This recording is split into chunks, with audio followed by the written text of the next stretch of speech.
ದಕ್ಷಿಣ ಕನ್ನಡ ಕನ್ನಡ ಸಾಹಿತ್ಯ ಪರಿಷತ್ ಕಲ್ಕೂರ ಪ್ರತಿಷ್ಠಾನ ವತಿರ್ದು ಹಿರಿಯ ಸಾಹಿತಿ ಜ್ಞಾನಪೀಠ ಪುರಸ್ಕೃತ ಡಾಕ್ಟರ್ ಕೋಟ ಶಿವರಾಮ ಕಾರಂತರಿನ ಪುಟ್ಟುಪರ್ವಾಚರಣೆ ಬೊಕ್ಕ ಕಾರಂತ ಪ್ರಶಸ್ತಿ ಪ್ರದಾನ ಲೇಸು ಪತ್ತುಮೂಡಿ ಸೌದಳು ಶನಿವಾರ ನಡೆದಳು.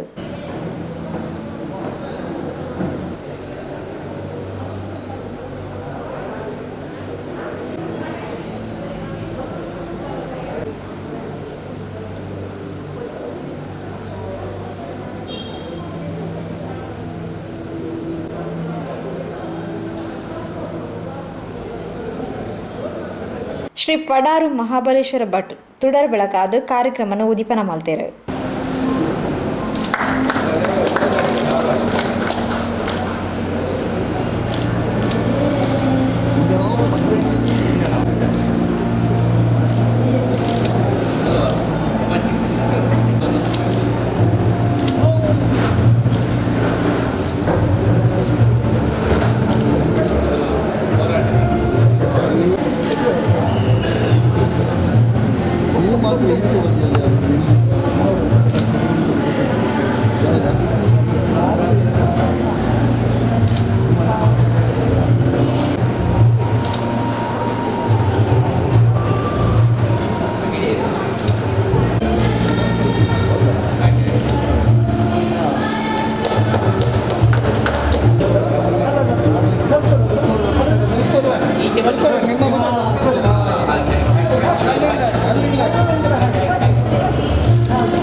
ಪಡಾರು ಮಹಾಬಲೇಶ್ವರ ಭಟ್ ಮಂಚೇರಿಗೆ ಕುಡ್ಲ ವಿಶ್ವವಿದ್ಯಾನಿಲಯದ ಕುಲಪತಿ ಪ್ರೊಫೆಸರ್ PS ಎಡಪಡಿ ತಾಯರು ಪ್ರಶಸ್ತಿ ಪ್ರದಾನ ಮಾಡ್ತಾರೆ. ಭವಿಷ್ಯದಲ್ಲಿ ಇನ್ನಷ್ಟು ರೂಪುರೇಷೆಗಳನ್ನು ಹಾಕಿಕೊಂಡು ಇನ್ನಷ್ಟು ಸಾಹಿತಿಗಳನ್ನು ಗುರುತಿಸಿ ಗೌರವಿಸಿ ತನ್ನ ಹೆಸರನ್ನು ಸುವರ್ಣಾಕ್ಷರಗಳಲ್ಲಿ ಬರೆದು ಪ್ರಜ್ವಲಿಸಲೆಂದು ಹಾರೈಸುತ್ತಾ ಮಾಪಣ್ಣ ಮಾಮ ತಮಗಿದು ಸೇರಿರುವ ಸಾಹಿತ್ಯದ ಒಳಮನಸ್ಸುಗಳ ತಿಳಿಕನಸುಗಳ ಎಲ್ಲರ ಪರವಾಗಿ ಸಲ್ಲಿಸುವ ಅಭಿನಂದನೆ, ಅಭಿವಂದನೆ, ಶುಭಾಶಯ. ಇದೇ ನನ್ನ ಸದಾಶಯ. ಕನ್ನಡಂ ಗೆಲ್ಗೆ, ಕನ್ನಡಂ ಬಾಳ್ಗೆ.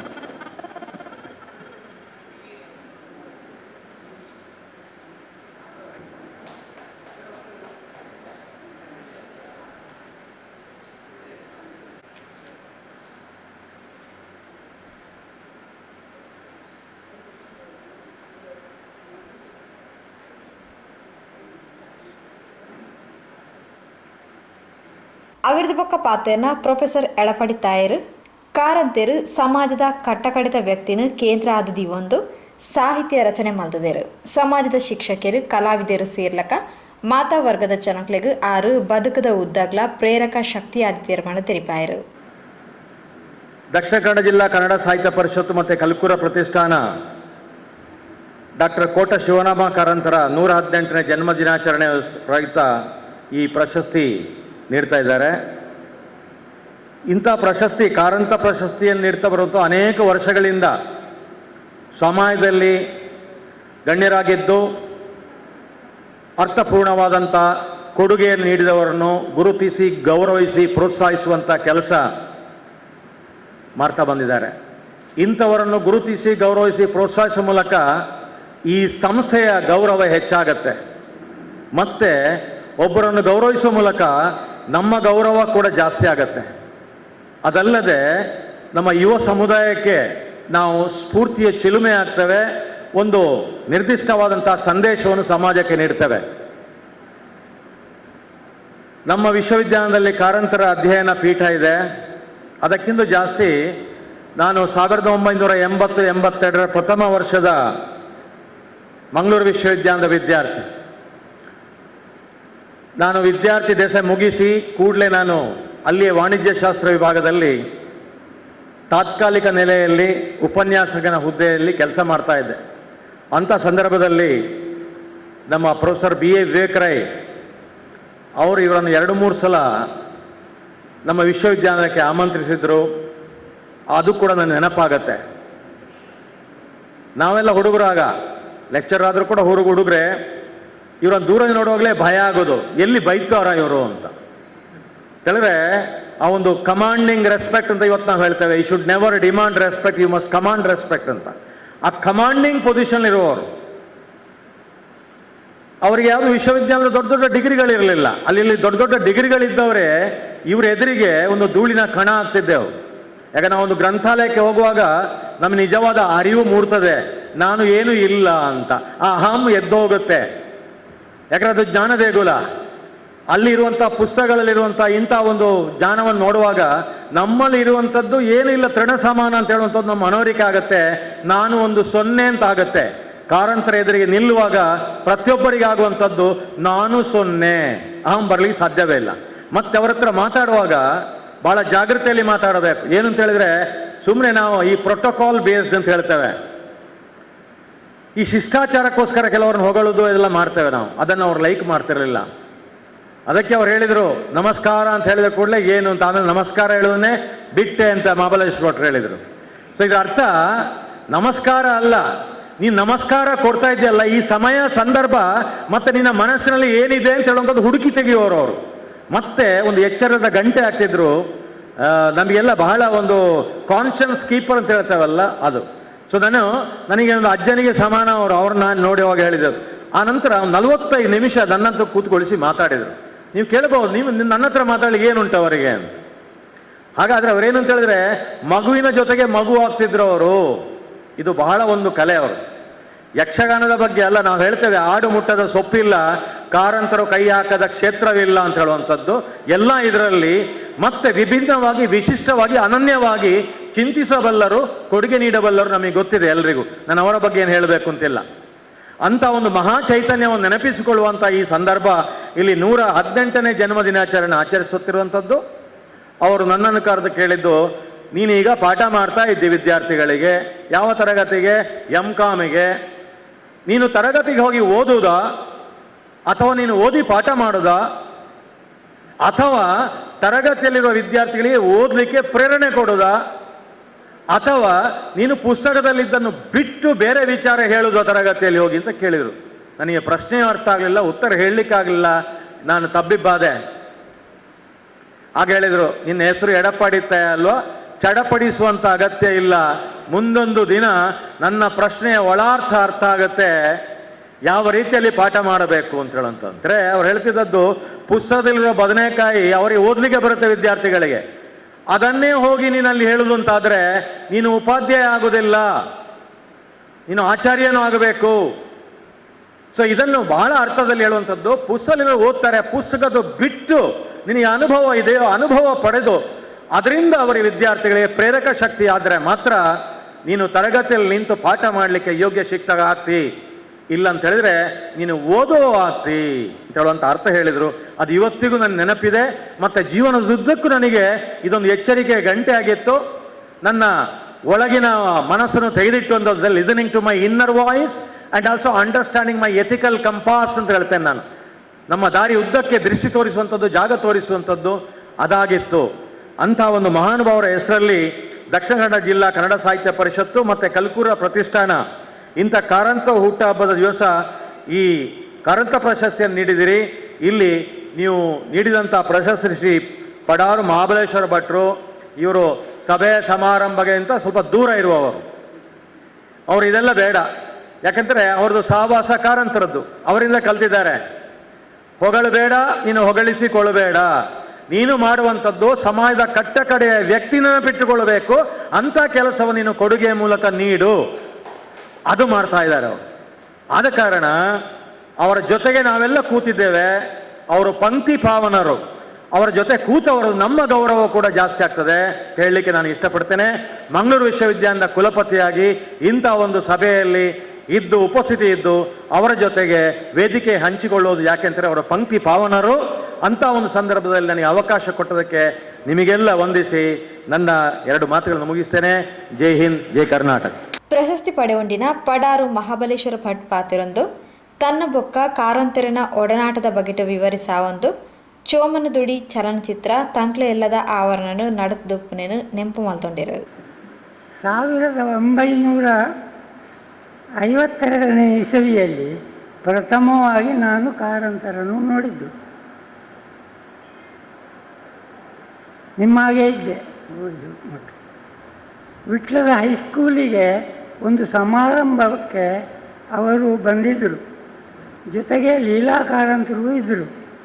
ಕ್ಷಮಾ ಉಲ್ಲಾಸವು 4-6 ವರ್ಷದ ಮಕ್ಕಳು. ನಾನಾಗ ಇಂಟರ್ಮೀಡಿಯೇಟಿನಲ್ಲಿ ಇದ್ದೆ, LSS ಕಾಲೇಜಿನಲ್ಲಿ. ಕಾಲೇಜಿಗೆ ರಜೆ ಇದ್ದು ಊರಿಗೆ ಬಂದಿದ್ದು ನಾನು ಸಭೆಗೆ ಹೋಗಿದ್ದೆ. ಹೈಸ್ಕೂಲ್ ಮೇಷ್ಟ್ರು, ನಾನು ಕಾರಂತರನ್ನು ಹೆಚ್ಚಾಗಿ ಓದಿದವರಲ್ಲ ಆ ತನಕ. ಹೈಸ್ಕೂಲಿನ ಮೇಷ್ಟ್ರು ಕಾರಂತರ ಬಗ್ಗೆ 4 ವಾಕ್ಯದಲ್ಲಿ ಪರಿಚಯ ಹೇಳಿದ್ದರು. ಬೇಗ ಕವಿ ಕಾವ್ಯ ಪರಿಚಯ ಎಂಬುದಿತ್ತು ಆಗಿನ ವಿದ್ಯಾರ್ಥಿಗಳಿಗೆ. ಆಗಿನ ಕಾಲದಲ್ಲಿ ಅವರು ಕೋಟದಲ್ಲಿ ಹುಟ್ಟಿದರು, ಹೀಗೆ ಮರಳಿ ಮಣ್ಣಿಗೆ ಎಲ್ಲ ಬರೆದಿದ್ದಾರೆ ಕೆಲವು ಕಾದಂಬರಿಗಳನ್ನು. ಆ ಪೈಕಿ ಕೆಲವನ್ನು ನಾನಾಗಲೇ ಓದಿದ್ದೆ. ಅವರ ಬಗ್ಗೆ ಆಗಲೇ ಕುತೂಹಲ ಉಂಟಾಗಿತ್ತು. ಸಭೆಗೆ ಮುಂದಾಗಿಯೇ ಬರುವುದು ಅವರ ಸ್ವಭಾವ. ಮಕ್ಕಳು ಪತ್ನಿ ಸಮೇತರಾಗಿ ಹೊರಗೆ ನಿಂತಿದ್ದರು. ಜಗಲಿಯಲ್ಲಿ ಯಾರನ್ನು ಕಾಯುತ್ತಿದ್ದರೋ ಗೊತ್ತಿಲ್ಲ. ನಾನು ಹೋಗುವಾಗ ಅವರು ಅಲ್ಲಿದ್ದರು. ನಾನು ನಮಸ್ಕಾರ ಎಂದೆ. ನನ್ನ ಅದೃಷ್ಟವೇನೋ ಆ ಅಸಾಮಾನ್ಯ ಮುಖದಿಂದ ಯಾವ ಬದಲಾವಣೆಯೂ ಕಾಣಲಿಲ್ಲ. ಪ್ರತಿಕ್ರಿಯೆಯೂ ತೋರಿಸಲಿಲ್ಲ. ಅವರಷ್ಟಾಗೆ ನಾನು ಅಷ್ಟಾಗೆ. ಪಾಪ ಲೀಲಾ ಕಾರಂತರಿಗೆ ಇದು ಅಷ್ಟು ಹಿಡಿಸಲಿಲ್ಲ. ಅವರು ನನ್ನನ್ನು ಮಾತನಾಡಿಸಿದರು, ಏನು ಎಂದೆಲ್ಲ ಕೇಳಿದರು. ಅಷ್ಟೊತ್ತಿಗೆ ಈ ನಕ್ಷತ್ರಿಕರು ಎನ್ನುತ್ತಾರಲ್ಲ, ಆ ನಕ್ಷತ್ರಿಗಳು ಸೀದಾ ಬಂದು ಕಾರಂತರನ್ನು ಕರ್ಕೊಂಡು ಹೋದರು. ನನ್ನ ಭೇಟಿ ಅರ್ಧದಲ್ಲಿ. ಸರಿ, ನನ್ನ ನಮಸ್ಕಾರಕ್ಕೆ ಉತ್ತರ ಸಿಗಲಿಲ್ಲಲ್ಲ. ಈ ಘಟನೆಯ ಅನಂತರ ಅವರು ತೀರಿ ಹೋಗುವವರೆಗೂ ಕಾರಂತರೇ ನಮಸ್ಕಾರ ಎಂದು ನಾನು ಹೇಳಿದ್ದೇ ಇಲ್ಲ. ನಮಸ್ಕಾರ ಕೊಟ್ಟವನು ಅಲ್ಲ. ಮತ್ತೆ ಬಿಡಿ, ಪಾರ್ಥಿಸುಬ್ಬನ ನೆಪದಲ್ಲಿ ಕಾರಂತರ ಕುಟುಂಬಕ್ಕೆ ನನ್ನ ಪ್ರವೇಶ. ನಾನು ಯಾಕೆ ಹೇಳಿದ್ದೇನೆ ಅಂದರೆ, ಲೋಕ ಕುಟುಂಬಿ ಶಿವರಾಮ ಕಾರಂತರು ಅಂತ ಇದು ಪ್ರಿಂಟ್ ಆದದ್ದು MM ಕಾಲೇಜಿನಲ್ಲಿ ಕಾಲಪುರುಷ ಅಂತ ಪ್ರಿಂಟ್ ಅವರ ಇದಕ್ಕೆ ಈ ಲೇಖನವನ್ನು ನನ್ನಿಂದ ಬರೆಸಿದ್ರು ಹರಿದಾಸ್ ಭಟ್ರು. ಏನು ಸುಬ್ಬನ ನೆಪದಲ್ಲಿ ಕುಟುಂಬಕ್ಕೆ ನನ್ನ ಪ್ರವೇಶ ಒಂದು. ಅದರಲ್ಲಿ ಒಂದು ಸಣ್ಣ ತಪ್ಪು ಮಾಡಿದರು ಕಾರಂತರು. ಅದೇ ಕಾಗದ ಬರೆದೆ. ಪತ್ರದಲ್ಲಿ ನಾವು ಬರೆಯುತ್ತೇವಲ್ಲ, ಶ್ರೀಮಾನ್ ಕೋಟ ಶಿವರಾಮ ಕಾರಂತರ ಹೀಗೆ ಪಡಾರು ಮಹಾಬಲೇಶ್ವರಕ್ಕನು ಮಾಡುವ ಸಾಷ್ಟಾಂಗ ನಮಸ್ಕಾರ, ಇಷ್ಟುದ್ದ ಬರೆದೆ. ಬರೆಯುವಾಗ ಸಂಪ್ರದಾಯ ಇತ್ತು ಅವಾಗ. ಏನು ನಮಸ್ಕಾರ ಎಂದು ಇಂತಿ ಮಾಡು ನಮಸ್ಕಾರ ಎಂದು ಬರೆದಿದ್ದೆ. ಅದಕ್ಕೆ ಕಾರಂತರು ಕೂಡಲೇ ಉತ್ತರ ಅದಕ್ಕೆ ಕೊಟ್ಟದ್ದು. ಪಾರ್ಥಿವ ಬಂದ ಏನಂದರೆ, ಸ್ವಾಮಿ ಅವರು ಸ್ವಾಮಿ ಅಂತ ಒಂದು ಪಕ್ಕ ಅವರಿಗೆ ಒಂದು ಹೇಳುವಂಥ ಒಂದು ಅಭ್ಯಾಸ ಉಂಟು. ಪಕ್ಕ ಅಲ್ಲ, ಸ್ವಾಮಿ ನೀವು 4 ಗೆರೆ ಯಾಕೆ ವೇಸ್ಟ್ ಮಾಡ್ತೀರಿ? ನೀವು ಕಾಡಿನಲ್ಲಿ ನಾನು ಬರೆದದ್ದು ಕಾಡಿನಲ್ಲಿ, ನೀವು ಹೇಗೂ ಬರೆಯೋದು ಕಾಡಿನಲ್ಲಿ. ಈ ಕಾಡು ಅಂತ ಹೇಳುವಾಗ ಗೋವಿಂದ ಬೈಗಳು ನೆನಪಾಗ್ತದೆ. ಎಡೆಯಲ್ಲಿ ಹೀಗೆ ಕೊಡ್ಬೋದಾ? ಗೋವಿಂದ ಬೈಗಳು ನನಗೂ ಅವರ ಬಗ್ಗೆ ಅವರಲ್ಲಿ ಹೋಗೋದು ನನಗೆ ಒಂದು ಅಭ್ಯಾಸ ಆಯಿತು. ಅವ್ರದ್ದು 200-250 ಕಾಗದಗಳುಂಟು ನನ್ನ ಹತ್ರ. 10 ವರ್ಷದಲ್ಲಿ ಅವರು ಬರೆದದ್ದು, 10 ವರ್ಷದಲ್ಲಿ, ಆ ದಶಕದಲ್ಲಿ. ಆದರೆ ಅವರು ಒಂದೇ ಒಂದು ಕವರಿನಲ್ಲಿ ಬರೆದದ್ದು ನನ್ನ ಮದುವೆಗೆ ಮಂತ್ರಾಕ್ಷತೆ ಹಾಕಿದೆ. ಅದಾಗುವುದಿಲ್ಲ. ಇದಕ್ಕೆ ಕಾರಂತರ ವಿಷಯಕ್ಕೆ ಹೇಳಿದ್ದಾರೆ. ಒಂದು ಎಡೆಯಲ್ಲಿ ಒಂದು ಇತ್ತು.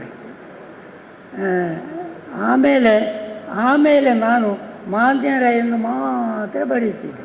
ಶುರುವಿನಲ್ಲಿ ಇರಲಿ, ಕಾರಂತರ ತಪ್ಪನ್ನು ನಾನು ಎತ್ತಿ ಹೇಳಿದ್ದಕ್ಕೆ ಮರು ಟಪಾಲಿಕೆ ಉತ್ತರ ಬರಬೇಕೇ? ಅವರು ಫಸ್ಟು ಕಾಗದದಲ್ಲಿ ಬರೆದದ್ದು ನೀವು ಜೋಯಿಸಿರೋ, ಹೇಗೂ ಇರಲಿ ನೀವು ಒಮ್ಮೆ ಬನ್ನಿ ಎಂದು ಅಷ್ಟೇ 3 ವಾಕ್ಯದಲ್ಲಿ ಅವರು ನಮಗೆ ಕಾಗದ ಬರೆದರು.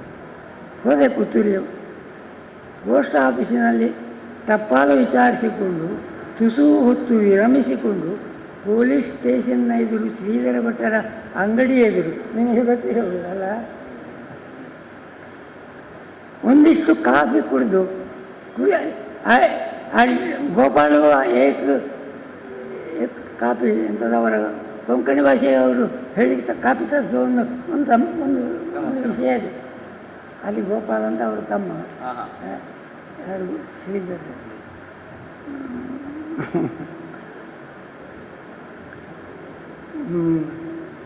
ಆಯಿತಾ, ಭಟ್ಟರ ಅಂಗಡಿ ಅಲ್ಲಿ ಒಂದಿಷ್ಟು ಕಾಫಿ ಕುಡಿದು ಮನೆಗೆ ಹೋಗುವುದು ಅವರ ವಾಡಿಕೆ ನಿತ್ಯ. ನಾನು ಹೋದಾಗ ಅಲ್ಲಿದ್ದರು, ನಾನು ಅವರೆದುರು ನಿಂತೆ. ನಾನು ಇಂಥವನು ಎಂದೆ. ನಿಮ್ಮ ಪತ್ರ ಬಂದಿದೆಯಲ್ಲ ಕೂಡಲೇ ಹೇಳಿ ಎಂದು ನನ್ನನ್ನು ಮುಂಗುಷ್ಟದಿಂದ ನೆತ್ತಿಯ ತನಕ ನೋಡಿದರು. ಮತ್ತೆ ವಿಷಯ ಚರ್ಚೆ ಆಯಿತು. ಬೇಡ, ಮನೆಗೆ ಬನ್ನಿ ಎದುರು. ಹಾಗೆ ಅವರ ಮನೆಗೆ ಹೋದೆವು, ಅವರ ಜೊತೆ ಮಾತಾಡ್ತಾ ಹೋದೆವು. ಅಂಗಳವನ್ನು ಹೇಳುತ್ತಲೇ ಲೀಲಾ ಒಬ್ಬ ಶುದ್ಧ ಬ್ರಾಹ್ಮಣನನ್ನು ಕರೆದುಕೊಂಡು ಬಂದಿದ್ದೇನೆ.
ಹಾಕೋಣವೇ?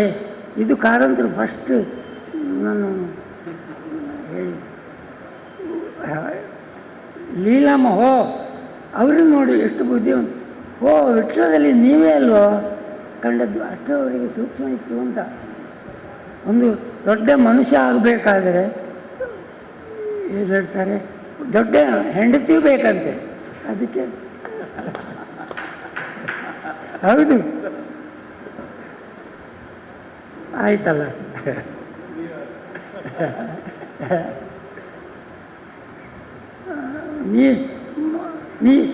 ನೀವೇ ಅಲ್ಲೇ ಮಾತಾಡಿಸಿದ್ದು ಎಂದು ಕೇಳಿದರು. ನಾನು ಅವರ ಕುಟುಂಬಕ್ಕೆ ಸೇರಿದೆ. ಕಾರಂತರು ನನ್ನನ್ನು ಮಹಾಬಲ ಭಟ್ರೆ ಎಂದು ಕರೆಯುತ್ತಿದ್ದರು. ಮಹಾಬಲೇಶ್ವರ ಎಂದು ಉದ್ದವಾಗಿ ಕರೆದದ್ದೇ ಇಲ್ಲ. ಮಹಾಬಲ ಭಟ್ರೆ ನಾನು ಲೆಕ್ಕದಲ್ಲಿ ತುಂಬ ಹಿಂದೆ.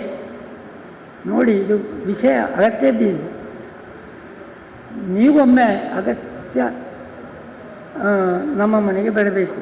ಸ್ವಾಮಿ ಕಣ್ವ ಪಿಳ್ಳೆ ಅಯ್ಯಂಗಾರ್ದಂಥ ಈ ತಾರೀಕು ಅದನ್ನೆಲ್ಲ ಟ್ಯಾಲಿ ಮಾಡಲಿಕ್ಕೆ ಒಂದು ಪುಸ್ತಕ ಉಂಟು, ಸ್ವಾಮಿಗಳ ತಮಿಳು ಬರೆದವರು. ಎಫೆಮರೀಸ್ ಅದನ್ನು ಎಲ್ಲಿಂದಲೂ ಸಂಗ್ರಹಿಸಿ ಟ್ಯಾಲಿ ಮಾಡಲಿಕ್ಕೆ ಒಬ್ಬರು. ಇದು ಯಾಕೆ ಹೇಳ್ತಿದ್ದೇನೆಂದರೆ, ಪಾರ್ಟಿ ಸುಬ್ಬನ ಗಲಾಟೆ ಶುರುವಾದದ್ದೇ ಈ ತಾರೀಕಿನ ವ್ಯತ್ಯಾಸದಿಂದ.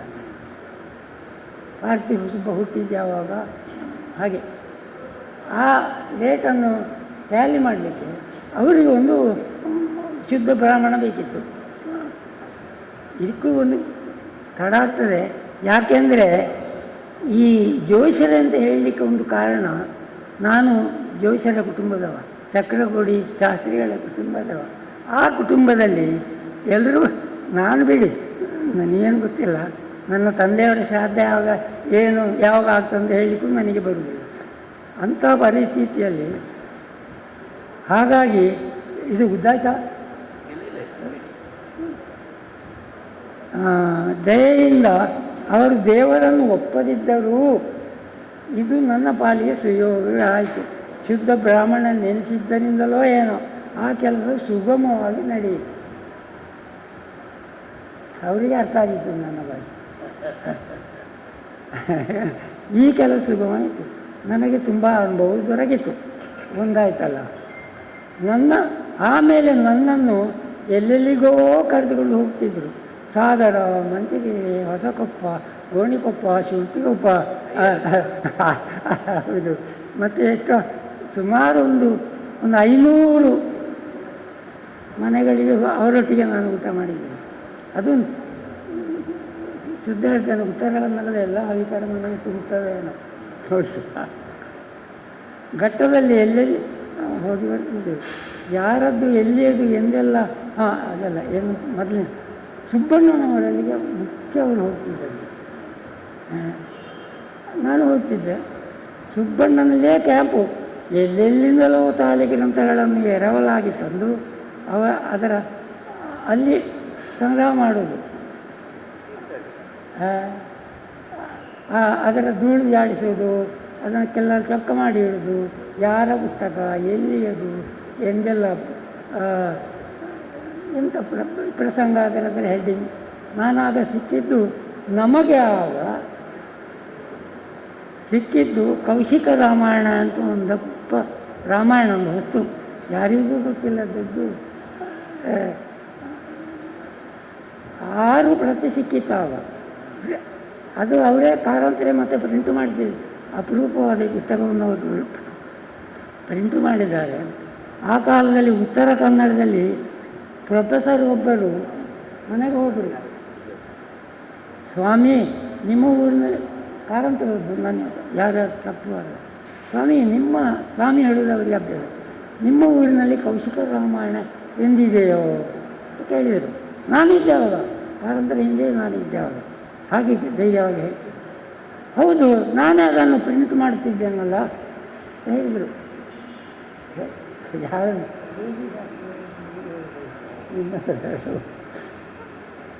ಆಯ್ತಲ್ಲ ಎಂದು ಕೇಳಿದರು. ಹೌದು, ನಾನೇ ಪ್ರಿಂಟ್ ಮಾಡ್ತೇನೆ, ಆದರೆ ಈ ತನಕ ಅವರನ್ನು ಪ್ರಿಂಟು ಮಾಡಲಿಲ್ಲ. ಕಾರಂತರು ಅದನ್ನು ಪ್ರಿಂಟು ಮಾಡ್ತಾರೆ. ಕಾರಂತರ ಇದನ್ನು ಉಂಟು ಮಾಡ್ತೀನಿ. ನಿಮ್ಮ ನೋಡಿ ಕಾರಂತರ ಮಾತನ್ನು ನಾನೇ ಅದನ್ನು ವಿವೇಕ ಕೈಗಳು ಕೆಲಸ ಮಾಡಿ. ಯಾಕೆಂದರೆ ಇದು ಭಾಷಣವೇ, ದೊಡ್ಡ ಭಾಷಣವನ್ನು ರಾಮಚಂದ್ರ ಅಂತ ಅದನ್ನು ಸಣ್ಣ ಮಾಡಿದ್ದೆ. ಮಂಗಳೂರು ವಿಶ್ವವಿದ್ಯಾಲಯದ ಕಾರಂತ ಅಧ್ಯಯನ ಪೀಠದಲ್ಲಿ ನನ್ನ ಅಕ್ಷರದಲ್ಲಿ ಇರುವ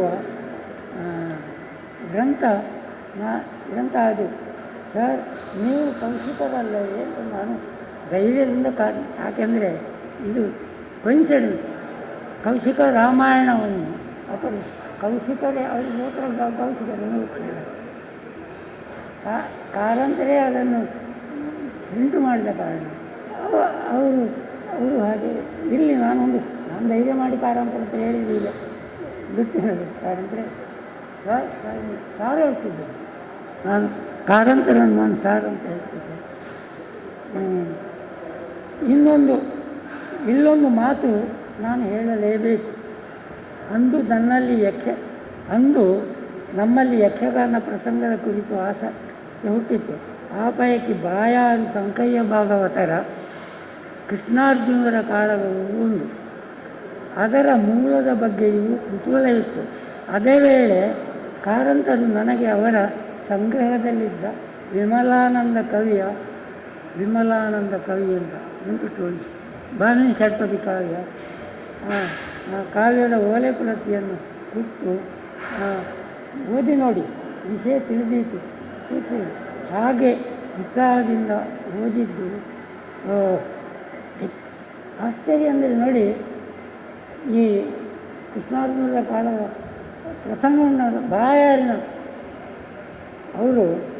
ಬಾಯಾರಿನ ಕೃಷ್ಣಯ್ಯ ಭಾಗವತರು ಕೃಷ್ಣ ಉತ್ತರಕನ್ನಡದಲ್ಲಿ ಹಿರಿಯ ಮೂಲೆಯಲ್ಲಿದ್ದ ಅದುವೇ ಭಾಮಿನಿ ಷಟ್ಪದಿ, ಅದುವೇ ಪದ್ಯಗಳು, ಅದುವೇ ಬಿಟ್ಟು ಇದನ್ನು ಹೇಗೂ ನಾನು ಕಾರಂತರಿಗೆ ಬರೆದು ಕೊಟ್ಟೆಲ್ಲ. ಆ ಕೃಷ್ಣಾರ್ಜುನರ ಕಾಳಗವನ್ನು ನಾನೇ ಅದನ್ನು ಅಚ್ಚು ಹಾಕಿಸಿ ನಮ್ಮಲ್ಲಿ ಯಕ್ಷಗಾನ ಸಮ್ಮೇಳನ ಇವರಿದ್ದಾರೆ, ಎಲ್ಲಿದ್ದಾರೆ ಜೋಶಿ ಹೋದ್ರ ಯಕ್ಷಗಾನ ಸಮ್ಮೇಳನದಲ್ಲಿ ಅದನ್ನು ನಾನು ಇದು ಮಾಡಿದೆ. ಕೈಯಾರ ಕಿಂಜಣ್ಣರು ಹೇಳೋದನ್ನು ಕಾರಂತರು, ಶಿವರಾಮ ಕಾರಂತರು ಅದಕ್ಕೆ ಮುನ್ನುಡಿಯೂ ಬರೆದಿದ್ದಾರೆ. ನಾನು ಕಲಿಸ್ತೇನೆ ನಿಮಗೆ, ಆಯ್ತಲ್ಲ? ಮಾಡಿಕೊಟ್ಟೆ. ಆಯಿತು, ಆಯಿತು, ಅದು ಹೋಗಿಲಿ.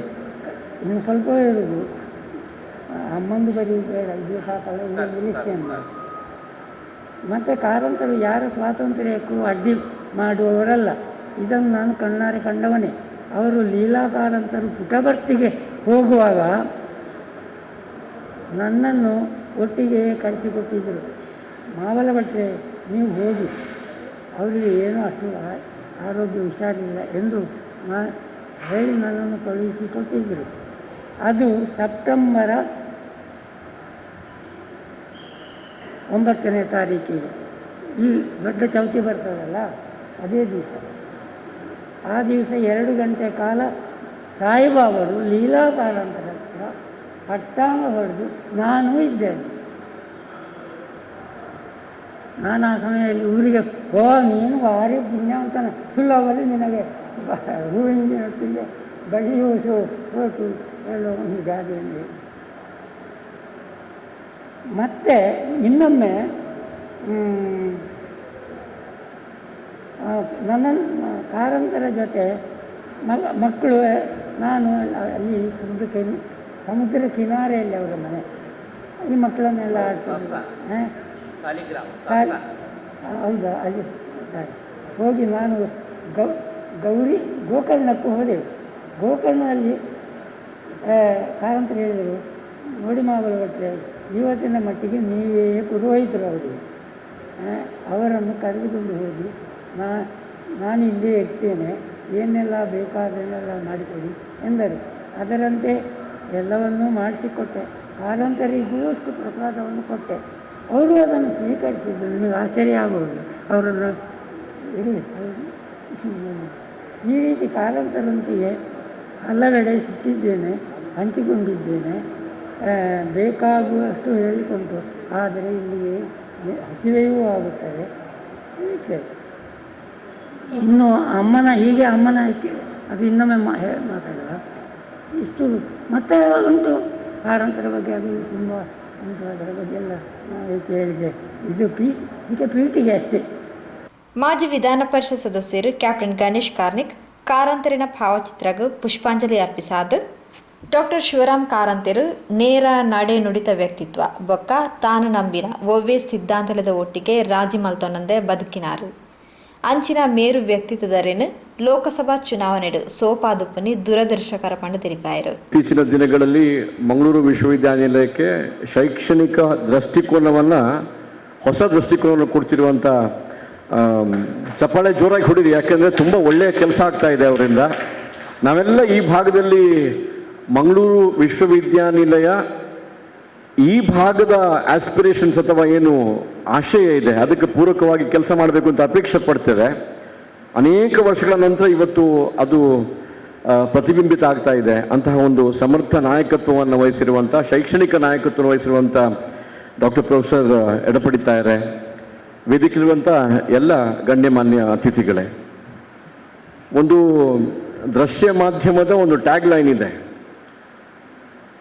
ದಿಟ್ಟ, ನೇರ, ನಿರಂತರ ಅಂಥೇಳಿ. ಬಹುಶಃ ಕಾರಂತರ ಜೀವನವನ್ನು ಅವಲೋಕನ ಮಾಡಿದರೆ ಅವರು ಈ ರೀತಿ ಒಂದು ತಾವು ನಂಬಿದ ಮೌಲ್ಯಗಳೊಂದಿಗೆ ಯಾವುದೇ ರಾಜಿ ಮಾಡಿಕೊಳ್ಳದೇ ಬದುಕಿದಂಥ ಒಬ್ಬ ಧೀಮಂತ ವ್ಯಕ್ತಿ. ಮುಂದಿನ ತಲೆಮಾರುಗಳಲ್ಲಿ ಕಾರಂತರಂಥವರೊಬ್ಬರು ಇದ್ದು ಅಂತ ಹೇಳಿದರೆ ಜನ ನಂಬಲಿಕ್ಕಿಲ್ಲ, ಆ ರೀತಿ ಬದುಕಿದವರು. ನಾನು ಬಹಳ ಹೊತ್ತು ಮಾತಾಡ್ಲಿಕ್ಕೆ ಹೋಗುವುದಿಲ್ಲ. ನನ್ನ ಜೀವನದಲ್ಲಿ ನಾನು ಕಂಡ 2-3 ಘಟನೆಗಳನ್ನು ಮಾತ್ರ ಉಲ್ಲೇಖ ಮಾಡಲಿಕ್ಕೆ ಪ್ರಯತ್ನ ಮಾಡ್ತೇನೆ. ಮೊದಲನೇದು, ಕಾರ್ಕಳದ ಭುವನೇಂದ್ರ ಕಾಲೇಜಿನಲ್ಲಿ ಒಂದು ಸಾಹಿತ್ಯ ಸಮ್ಮೇಳನ ಆಗಿತ್ತು. ಸಂಜೆ ಕಾರಂತರು ಒಂದು ಪ್ರಯೋಗ ಮಾಡಿದಂಥ ಭೀಷ್ಮ ವಿಜಯ ಹೇಳುವಂಥ ಒಂದು ಯಕ್ಷಗಾನ ಬ್ಯಾಲೆ ಇತ್ತು. ಆಗ ಚಿಕ್ಕವನು ನನಗೆ ಗೊತ್ತಾಗಿರಲಿಲ್ಲ. ಯಾವುದೋ ಕಾರಣಕ್ಕೆ ಬಹುಶಃ ದಕ್ಷಿಣ ಕನ್ನಡ, ಉಡುಪಿ ಜಿಲ್ಲೆಯ ಯಕ್ಷಗಾನ ಸಕ್ರ ಅದನ್ನು ಬಹಳ ಪ್ರಮೋಟ್ ಮಾಡಿಲ್ಲ. ಆದರೆ ಈಗ ಅನ್ನಿಸ್ತಾ ಇದೆ ಯಾವ ರೀತಿಯ ಪ್ರಯೋಗಶೀಲ ಮನಸ್ಸು ಕಾರಂತರದ್ದು. ಯಕ್ಷಗಾನದ ಹಿಮ್ಮೇಳದಲ್ಲಿ ವಯಲಿನ್ ಸೇರಿಸಿಕೊಂಡು, ಸ್ಯಾಕ್ಸೋಫೋನ್ ಸೇರಿಸಿಕೊಂಡು ಮತ್ತು ಅದನ್ನು ಒಂದು ಅಂತಾರಾಷ್ಟ್ರೀಯ ಮಟ್ಟದ ಬ್ಯಾಲೆಯ ರೀತಿಯಲ್ಲಿ ಪರಿವರ್ತನೆ ಮಾಡಿ ಜಗತ್ತಿಗೆ ಪರಿಚಯಿಸುವಂಥ ಅದ್ಭುತವಾದ ಒಂದು ಕೆಲಸವನ್ನು ಕಾರಂತರು ಮಾಡಿದರು. ಎರಡನೇದು, ನಾನು ಸೇನೆಯಿಂದ ಬಂದ ಮೇಲೆ ನಮ್ಮ ನಿತ್ಯ ವಿದ್ಯಾಸಂಸ್ಥೆಯ ಒಂದು ಸಂಸ್ಥೆಯ ದಶಮಾನೋತ್ಸವಕ್ಕೆ ಅವರನ್ನು ಅತಿಥಿಯಾಗಿ ಕರಿಬೇಕು ಅಂತ ಮಕ್ಕಳು ಅಪೇಕ್ಷೆ ಪಟ್ಟಿದ್ರು. ಆಗ ಮಕ್ಕಳನ್ನ ಕರ್ಕೊಂಡು ಅವ್ರ ಮನೆಗೆ ಹೋಗಿದ್ದೆ. ಸಾಸ್ತಾನದಲ್ಲಿರುವಂಥವ್ರ ಮನೆಗೆ ಹೋದಾಗ ಮಕ್ಕಳು ಕೇಳಿದ್ರು, ಕಾರಂತಜ್ಜನಿಗೆ ಪ್ರಶ್ನೆ ಕೇಳ್ಬೋದಾ ನಾವು ಅಂತ ಹೇಳಿ. ಎಡಪಡಿತಾರು ಉಲ್ಲೇಖ ಮಾಡಿದ ಹಾಗೆ ದೊಡ್ಡವರು ಪ್ರಶ್ನೆ ಕೇಳಿದರೆ ಜೋರಾಗಿ ಸಿಟ್ಟಾಗಿ ಹೇಳಿಬಿಡ್ತಾ ಇದ್ರು ಅವರು. ಆದರೆ ಮಕ್ಕಳೊಂದಿಗೆ ತುಂಬ ಆತ್ಮೀಯವಾಗಿ ಸಂವಹನ ಮಾಡ್ತಾ ಇದ್ರು ಅಂತ ಕೇಳಿದ್ದೆ ನಾನು. ಕೇಳ್ಬೋದು ಅಂತ ಹೇಳಿದ್ದೆ, ಖಂಡಿತ ಕೇಳ್ಬೋದು ಅಂತ.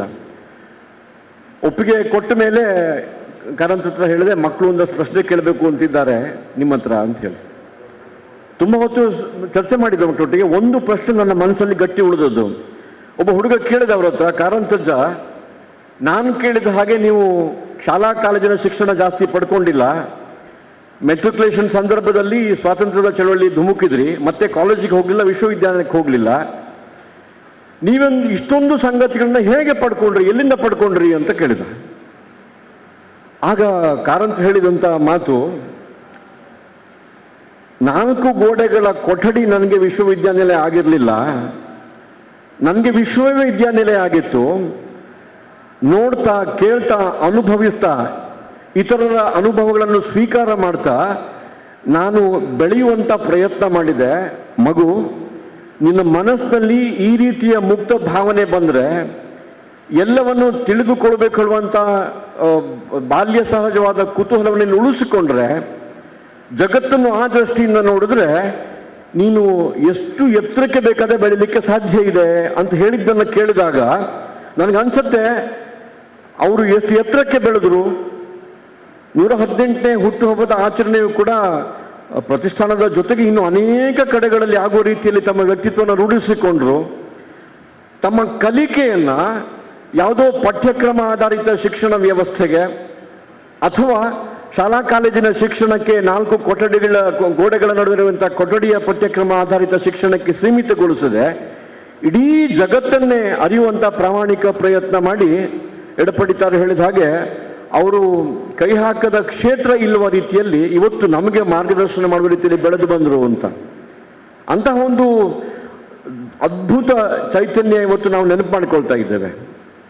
ಇನ್ನೊಂದು ಘಟನೆ, ನಿಟ್ಟೆ ವಿದ್ಯಾಸಂಸ್ಥೆಯ ಆಶ್ರಯದಲ್ಲಿ ಜಸ್ಟಿಸ್ ಕೆ ಎಸ್ ಹೆಗ್ಡೆ ಫೌಂಡೇಶನ್ನಿಂದ ಕೆ.ಎಸ್. ಹೆಗ್ಡೆ ಫೌಂಡೇಶನ್ ಒಂದು ಪ್ರಶಸ್ತಿ ಕೊಡುವಂಥ ಕಾರ್ಯಕ್ರಮ. ಮೊದಲನೆಯ ಪ್ರಶಸ್ತಿಯನ್ನು ದಕ್ಷಿಣ ಕನ್ನಡ ಅಥವಾ ಕರಾವಳಿ ಕರ್ನಾಟಕದಲ್ಲಿ ಇನ್ಯಾರಿಗೆ ಕೊಡ್ಬೋದು ಹೇಳುವ ಅಂಥ ವ್ಯಕ್ತಿ ಇಲ್ಲ ಅನ್ನುವ ಒಂದು ರೀತಿಯಲ್ಲೇ ಕಾರಂತರನ್ನು ಮೊದಲನೆಯ ಪ್ರಶಸ್ತಿಗೆ ಅವರನ್ನು ಆಹ್ವಾನಿಸಿದ್ದು, ಒಪ್ಪಿಕೊಂಡಿದ್ರು. ಪ್ರಶಸ್ತಿಯ ಬಗ್ಗೆ ಉಲ್ಲೇಖ ಮಾಡಲಿಕ್ಕೆ ಹೋದಾಗ ಅವರು ಹೇಳಿದ ಸಂಗತಿ ಏನು ಅಂತ ಹೇಳಿದರೆ, ಈ ತುರ್ತು ಪರಿಸ್ಥಿತಿ ಸಂದರ್ಭದಲ್ಲಿ ಸುಪ್ರೀಂ ಕೋರ್ಟ್ನ ನ್ಯಾಯಾಧೀಶರ ನೇಮಕಾತಿಯಲ್ಲಿ ಕೊಲೆಜಿಯಮ್ಮಿನ ಸೀನಿಯಾರಿಟಿಯನ್ನು ತಿರಸ್ಕಾರ ಮಾಡಿ ಅಂದಿನ ಪ್ರಧಾನಮಂತ್ರಿಗಳು ಬೇರೆ ಯಾರನ್ನೋ ಮುಖ್ಯ ನ್ಯಾಯಾಧೀಶರನ್ನಾಗಿ ನೇಮಕ ಮಾಡಿದ್ದನ್ನು ಪ್ರತಿಭಟನೆ ಮಾಡಿ 3 ನ್ಯಾಯಾಧೀಶರು ಅದನ್ನು ಧಿಕ್ಕರಿಸಿ ರಾಜೀನಾಮೆ ಮಾಡಿ ಹೊರಗೆ ಬಂದಿದ್ರು. ಅಂದರೆ ಎಮರ್ಜೆನ್ಸಿ ತುರ್ತು ಪರಿಸ್ಥಿತಿಯ ವಿರುದ್ಧದ ಪ್ರತಿಭಟನೆ ಅಂತ ಅಂದ್ಕೊಳ್ಬೋದು. ಅದರಲ್ಲಿ ಒಬ್ಬರು ನಮ್ಮ ಕರಾವಳಿ ಕರ್ನಾಟಕದ ಹೆಮ್ಮೆಯ ಜಸ್ಟಿಸ್ ಕೆ.ಎಸ್. ಹೆಗ್ಡೆ ಅವರು. ಅವ್ರು ಏನು ಉಲ್ಲೇಖ ಮಾಡಿದ್ರು ಅಂತ ಹೇಳಿದ್ರೆ, ತಮಗೆಲ್ಲ ಗೊತ್ತಿದೆ, ಕಾರಂತರು ಕೂಡ ಎಮರ್ಜೆನ್ಸಿಯ ವಿರುದ್ಧ ಹೋರಾಟದಲ್ಲಿ ಧುಮುಕಿದ್ರು. ಅವ್ರು ಹೇಳಿದ್ರು, ಕೆ.ಎಸ್. ಹೆಗ್ಡೆ ಅಂತ ಒಬ್ಬ ಸುಪ್ರೀಂ ಕೋರ್ಟ್ನ ನ್ಯಾಯಾಧೀಶ ಪ್ರಜಾಪ್ರಭುತ್ವದ ಕಗ್ಗೊಲೆ ಆಗ್ತಿರ್ಬೇಕಾದ್ರೆ ತನ್ನ ಸ್ಥಾನಮಾನವನ್ನು ಲೆಕ್ಕಿಸದೆ ಅದನ್ನು ಧಿಕ್ಕರಿಸಿ ಅಂತಹ ಸಂದರ್ಭದಲ್ಲಿ ಅದಕ್ಕೆ ರಾಜೀನಾಮೆ ನೀಡಿ ಬಂದಿರುವಂಥದ್ದು ಇಡೀ ದೇಶಕ್ಕೆ ಹೆಮ್ಮೆ. ಈ ದೇಶದಲ್ಲಿ ಇವತ್ತಿಗೂ ಪ್ರಜಾಪ್ರಭುತ್ವ ವ್ಯವಸ್ಥೆ ಜೀವಂತವಾಗಿದ್ದಕ್ಕೆ ಉದಾಹರಣೆ. ಅಂತಹ ಪ್ರಶ್ನೆ ನೀವು ನನಗೆ ಕೊಡ್ತೀನಿ ಅಂತ ಹೇಳಿದ್ರೆ, ಅಷ್ಟು ದೊಡ್ಡ ವ್ಯಕ್ತಿ, ನನ್ನ ತೂಕ ಜಾಸ್ತಿ ಆಯಿತು ಅಂತ ಅಂದ್ಕೊಳ್ತೀನಿ ನಾನು ಹೇಳಿ ತುಂಬ ಸಂತೋಷದಿಂದ ಸ್ವೀಕಾರ ಮಾಡ್ತೇನೆ ಹೇಳುವಂಥ ಮಾತನ್ನು ಹೇಳಿದವರು. ಇದಿಷ್ಟು ಹೇಳಬೇಕಾದ್ರೆ ಒಂದು ನನ್ನ ಮನಸ್ಸಿಗೆ, ನಾನೊಬ್ಬ ರಾಜಕಾರಣದಲ್ಲಿ ಸ್ವಲ್ಪ ದಿವಸ ಕೆಲಸ ಮಾಡಿದವನು, ಇಂತಹ ಧೀಮಂತ ವ್ಯಕ್ತಿ, ಇಂತಹ ಚೈತನ್ಯ, ಬಹುಶಃ ಅನೇಕ ಶತಮಾನಗಳ ಕಾಲ ನಮಗೆ ಮಾರ್ಗದರ್ಶನ ಮಾಡಬಂಥ ವ್ಯಕ್ತಿ ರಾಜಕಾರಣದಲ್ಲಿ ಉತ್ತರ ಕನ್ನಡ ಜಿಲ್ಲೆಯಿಂದ ಲೋಕಸಭೆಗೆ ಸ್ಪರ್ಧೆ ಮಾಡಿದರೆ ಈ ದೇಶದ ಜನತೆ ಅವರನ್ನು ಲೋಕಸಭೆಗೆ ಕಳಿಸ್ತಿದ್ರೆ ಏನಾಗ್ತಿತ್ತೋ ಹೋಗ್ತಿತ್ತೋ ಗೊತ್ತಿಲ್ಲ ನನಗೆ ಅಂತ ಹೇಳಿದರೆ, ನಾವು ಜನರಲ್ ಕಾರ್ಯಪ್ಪ ಅವರು ಲೋಕಸಭೆಗೆ ಸ್ಪರ್ಧೆ ಮಾಡಿದ್ರು. ಇಲ್ಲಿ ಮುಂಬೈಯಿಂದ, ಸೌತ್ ಬಾಂಬೆಯಿಂದ ಅವರನ್ನು ಆಯ್ಕೆ ಮಾಡಲಿಲ್ಲ. ಯಾವ ಅಂಬೇಡ್ಕರ್ನ ಹಾಡಿ ಹೊಗಳ್ತೇವೆ ಅವರು ನಾಗ್ಪುರದಿಂದ ಸ್ಪರ್ಧೆ ಮಾಡಿದ್ರು, ಅವರನ್ನು ಗೆಲ್ಲಿಸಲಿಲ್ಲ ನಾವು. ಎಲ್ಲೋ ಒಂದು ಕಡೆ ಕಾರಂತರಂಥವರು ಅಥವಾ ಜಸ್ಟಿಸ್ ಕೆ.ಎಸ್. ಹೆಗ್ಡೆ ಅಂತರು ಉಡುಪಿಯಲ್ಲಿ ಸೋತರು, ಅಥವಾ ಜನರಲ್ ಕಾರ್ಯಪ್ಪ ಅಂತವರು, ಇಲ್ಲ ಡಾಕ್ಟರ್ ಬಾಬಾ ಸಾಹೇಬ್ ಅಂಬೇಡ್ಕರ್ ಅಂತವರು. ಯಾಕೆ ಈ ದೇಶದಲ್ಲಿ ಜನತೆ ನಾವೆಲ್ಲೋ ಸಣ್ಣ ಸೀಮಿತ ವ್ಯಾಪ್ತಿಯಲ್ಲಿ ಚರ್ಚೆ ಮಾಡ್ತೀವಿ? ಹಾಗಾಗಿ ಕಾರಂತರು ಯಾಕೆ ಸಮಕಾಲೀನ ಚಿಂತನೆಗಳಿಗೂ ನಮಗೆ ಪ್ರೇರಣೆ ಕೊಡ್ತಾರೆ ಅಂತ ಹೇಳಿದರೆ, ಅವರು ಯಾವುದೇ ವ್ಯವಸ್ಥೆಯನ್ನು ವಿಮರ್ಶೆ ಮಾಡದೆ ಸ್ವೀಕಾರ ಮಾಡಲಿಲ್ಲ, ಯಾವತ್ತೂ ಕೂಡ ಸ್ವೀಕಾರ ಮಾಡಲಿಲ್ಲ. ಮತ್ತು ತನ್ನ ಮನಸ್ಸಿಗೆ ಸರಿ ಅಂತ ಅಂದುಕೊಂಡದ್ದನ್ನು ದಿಟ್ಟ ನೇರ ನಿರಂತರವಾಗಿ ಜನರಿಗೆ ಹೇಳಿಕೊಂಡು ಬಂದಂಥವರು. ಹುಟ್ಟುಹಬ್ಬದ ಆಚರಣೆ ಮಾಡುವ ಸಂದರ್ಭದಲ್ಲಿ ನಾವು ಕಾರಂತರ ಬದುಕಿನಿಂದ ಏನನ್ನು ಪಡ್ಕೊಳ್ಬೇಕು, ನಾವು ಕಾರಂತರ ಬದುಕಿನಿಂದ ನಮ್ಮ ಬದುಕಿಗೆ ಪ್ರೇರಣೆ ಕೊಡುವಂಥ ಯಾವ ಸಂಗತಿಗಳನ್ನು ಜೋಡಿಸ್ಕೊಳ್ಬೇಕು, ಕಾರಂತರು ಯಾಕೆ ನಮ್ಗೆ ಆದರ್ಶ ಆಗ್ತಾರೆ, ಯಾಕೆ ಶಿವರಾಮ ಕಾರಂತರ ಹೆಸರಿನಲ್ಲಿ ಒಂದು ಅಧ್ಯಯನ ಪೀಠ ವಿಶ್ವವಿದ್ಯಾಲಯದಲ್ಲಿ ಕೆಲಸ ಮಾಡಬೇಕು, ಅಕಸ್ಮಾತ್ ನಾನು ಕೂಡ ನನ್ನ ವ್ಯಕ್ತಿತ್ವವನ್ನು ಆ ರೀತಿಯಲ್ಲಿ ಅಳವಡಿಸಿಕೊಂಡ್ರೆ ಕಾರಂತರು ಬೆಳೆದ ಎತ್ತರ ಕಳೆದಿದ್ರು ಕೂಡ ನಾವು ಒಂದಷ್ಟು ಎತ್ತರಕ್ಕೆ ಬೆಳಲಿಕ್ಕೆ ಸಾಧ್ಯ ಇದೆ ಹೇಳುವ ಆಶಯವನ್ನು ವ್ಯಕ್ತಪಡಿಸ್ತಾ, ಕಾರಂತ ಹುಟ್ಟುಹಬ್ಬದ ಈ ಒಂದು ಸಂಸ್ಮರಣಾ ಕಾರ್ಯಕ್ರಮ ನಿರಂತರವಾಗಿ ಮಾಡ್ಕೊಂಡು ಬರ್ತಿರುವಂಥ ಪ್ರತಿಷ್ಠಾನದ ಅಧ್ಯಕ್ಷರಾದ ಸನ್ಮಾನ್ಯ ಪ್ರದೀಪ್ ಕಲ್ಕೂರ್ ಅವರ ಮನಸ್ಸಿನಲ್ಲಿ ಪ್ರಾಯಶಃ ಇದೇ ಒಂದು ಸದ್ಭಾವನೆ ಇದೆ ಅಂತ ಅಂದುಕೊಳ್ತಾ, ಈ ಸಂದರ್ಭದಲ್ಲಿ ಅವರ ಒಡನಾಡಿ ಮತ್ತು ಇವತ್ತು ಅವರ ಅನೇಕ ಅನುಭವಗಳನ್ನು ಹಂಚಿಕೊಂಡ ಹಿರಿಯರಾದ ಮಹಾಬಲೇಶ್ವರ ಭಟ್ರ ಆಶೀರ್ವಾದ ನಮ್ಮೆಲ್ಲರ ಮೇಲೆ ಇರಲಿ. ಅದೇ ರೀತಿಯಲ್ಲಿ ದಯಾನಂದ್ ಅವರು ಭಜನೆ ಇರ್ಬೋದು, ಹರಿಕಥೆ ಇರ್ಬೋದು, ಸಾಹಿತ್ಯದ ಕೃಷಿಯನ್ನು ಮಾಡ್ಕೊಂಡಿದ್ದಾರೆ. ಅವರಿಗೆ ಇವತ್ತು ಕಾರಂತರ ಆಶೀರ್ವಾದ ಸಿಕ್ಕಿದೆ. ಅದೇ ರೀತಿಯಲ್ಲಿ ಬಹಳ ಎತ್ತರಕ್ಕೆ ಬೆಳೆದಿರುವಂಥ ಅಕ್ಷತಾ ಪೂಜಾರಿ ಅವರು, ತುಂಬ ಸಂತೋಷ ಆಯಿತು. ತಮ್ಮ ಸ್ವಂತ ಪ್ರತಿಭೆಯಿಂದ ನಾವೆಲ್ಲ ಹೆಮ್ಮೆ ಪಡುವಂಥ ಸಾಧನೆ ಮಾಡಿದಿರಿ. ಕಾರಂತಜ್ಜನ ಆಶೀರ್ವಾದ ನಿಮ್ಮ ಮೇಲೆ ಇರಲಿ ನಿರಂತರವಾಗಿ. ಇನ್ನೂ ಎಷ್ಟು ಎತ್ತರಕ್ಕೆ ಬೆಳೆಯುವಂಥ ಪ್ರಯತ್ನ ನಿಮ್ಮಿಂದ ಆಗಲಿ ಅಂತೇಳಿ ನೀವಿಬ್ಬರಿಗೂ ಶುಭಾಶಯಗಳನ್ನು ಹೇಳಿ ನಿಮ್ಮೆಲ್ಲರಿಗೆ ವಂದಿಸಿ ನನ್ನ ಮಾತುಗಳನ್ನು ಮುಗಿಸ್ತೇನೆ. ಜೈ ಹಿಂದ್, ಜೈ ಕರ್ನಾಟಕ.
ಗುರುಕಾರ್ಮಿನ ವಯಸ್ಸಿನ ಕನ್ನಡ ಸಾಹಿತ್ಯ ಪರಿಷತ್ ಜಿಲ್ಲಾ ಅಧ್ಯಕ್ಷರು ಶ್ರೀ ಪ್ರದೀಪ್ ಕುಮಾರ್ ಕಲ್ಕೋರ ಕಾರಂತರಿನ ಒಡನಾಡಿಯಾದಿತ್ತಿನ ಪಡಾರು ಮಹಾಬಲೇಶ್ವರ ಭಟ್ರಿನ ಗೌರವಿಸಾವನಿ ಸಮಕಾಲೀನ ಸಮಾಜಗೂ ಸಂದಿನ ಗೌರವ ಪಂಡ ತೆರಿಪಾಯರು.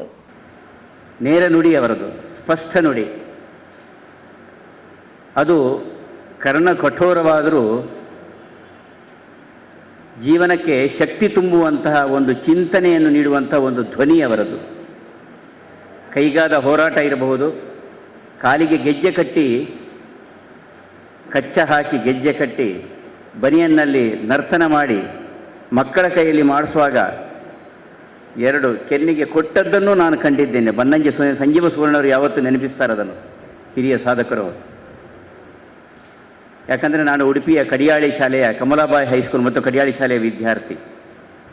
ಬಿ ವಿ ಕಾರಂತರಿರಬಹುದು, ಕೋಟೆ ಶಿವರಾಮ ಕಾರಂತರಿರಬಹುದು, ಕುಶಿ ಹರಿದಾಸ ಭಟ್ಟರಿರಬಹುದು. ಇಂತಹ ದಿಗ್ಗಜರುಗಳ ಒಂದರ್ಥದ ಕರ್ಮಭೂಮಿ ಆ ಪ್ರದೇಶ. ಬಿ ವಿ ಕಾರಂತರು ಅಶ್ವತ್ಥಾಮ, ಗಿಳಿಯು ಪಂಜರದೊಳಿಲ್ಲ,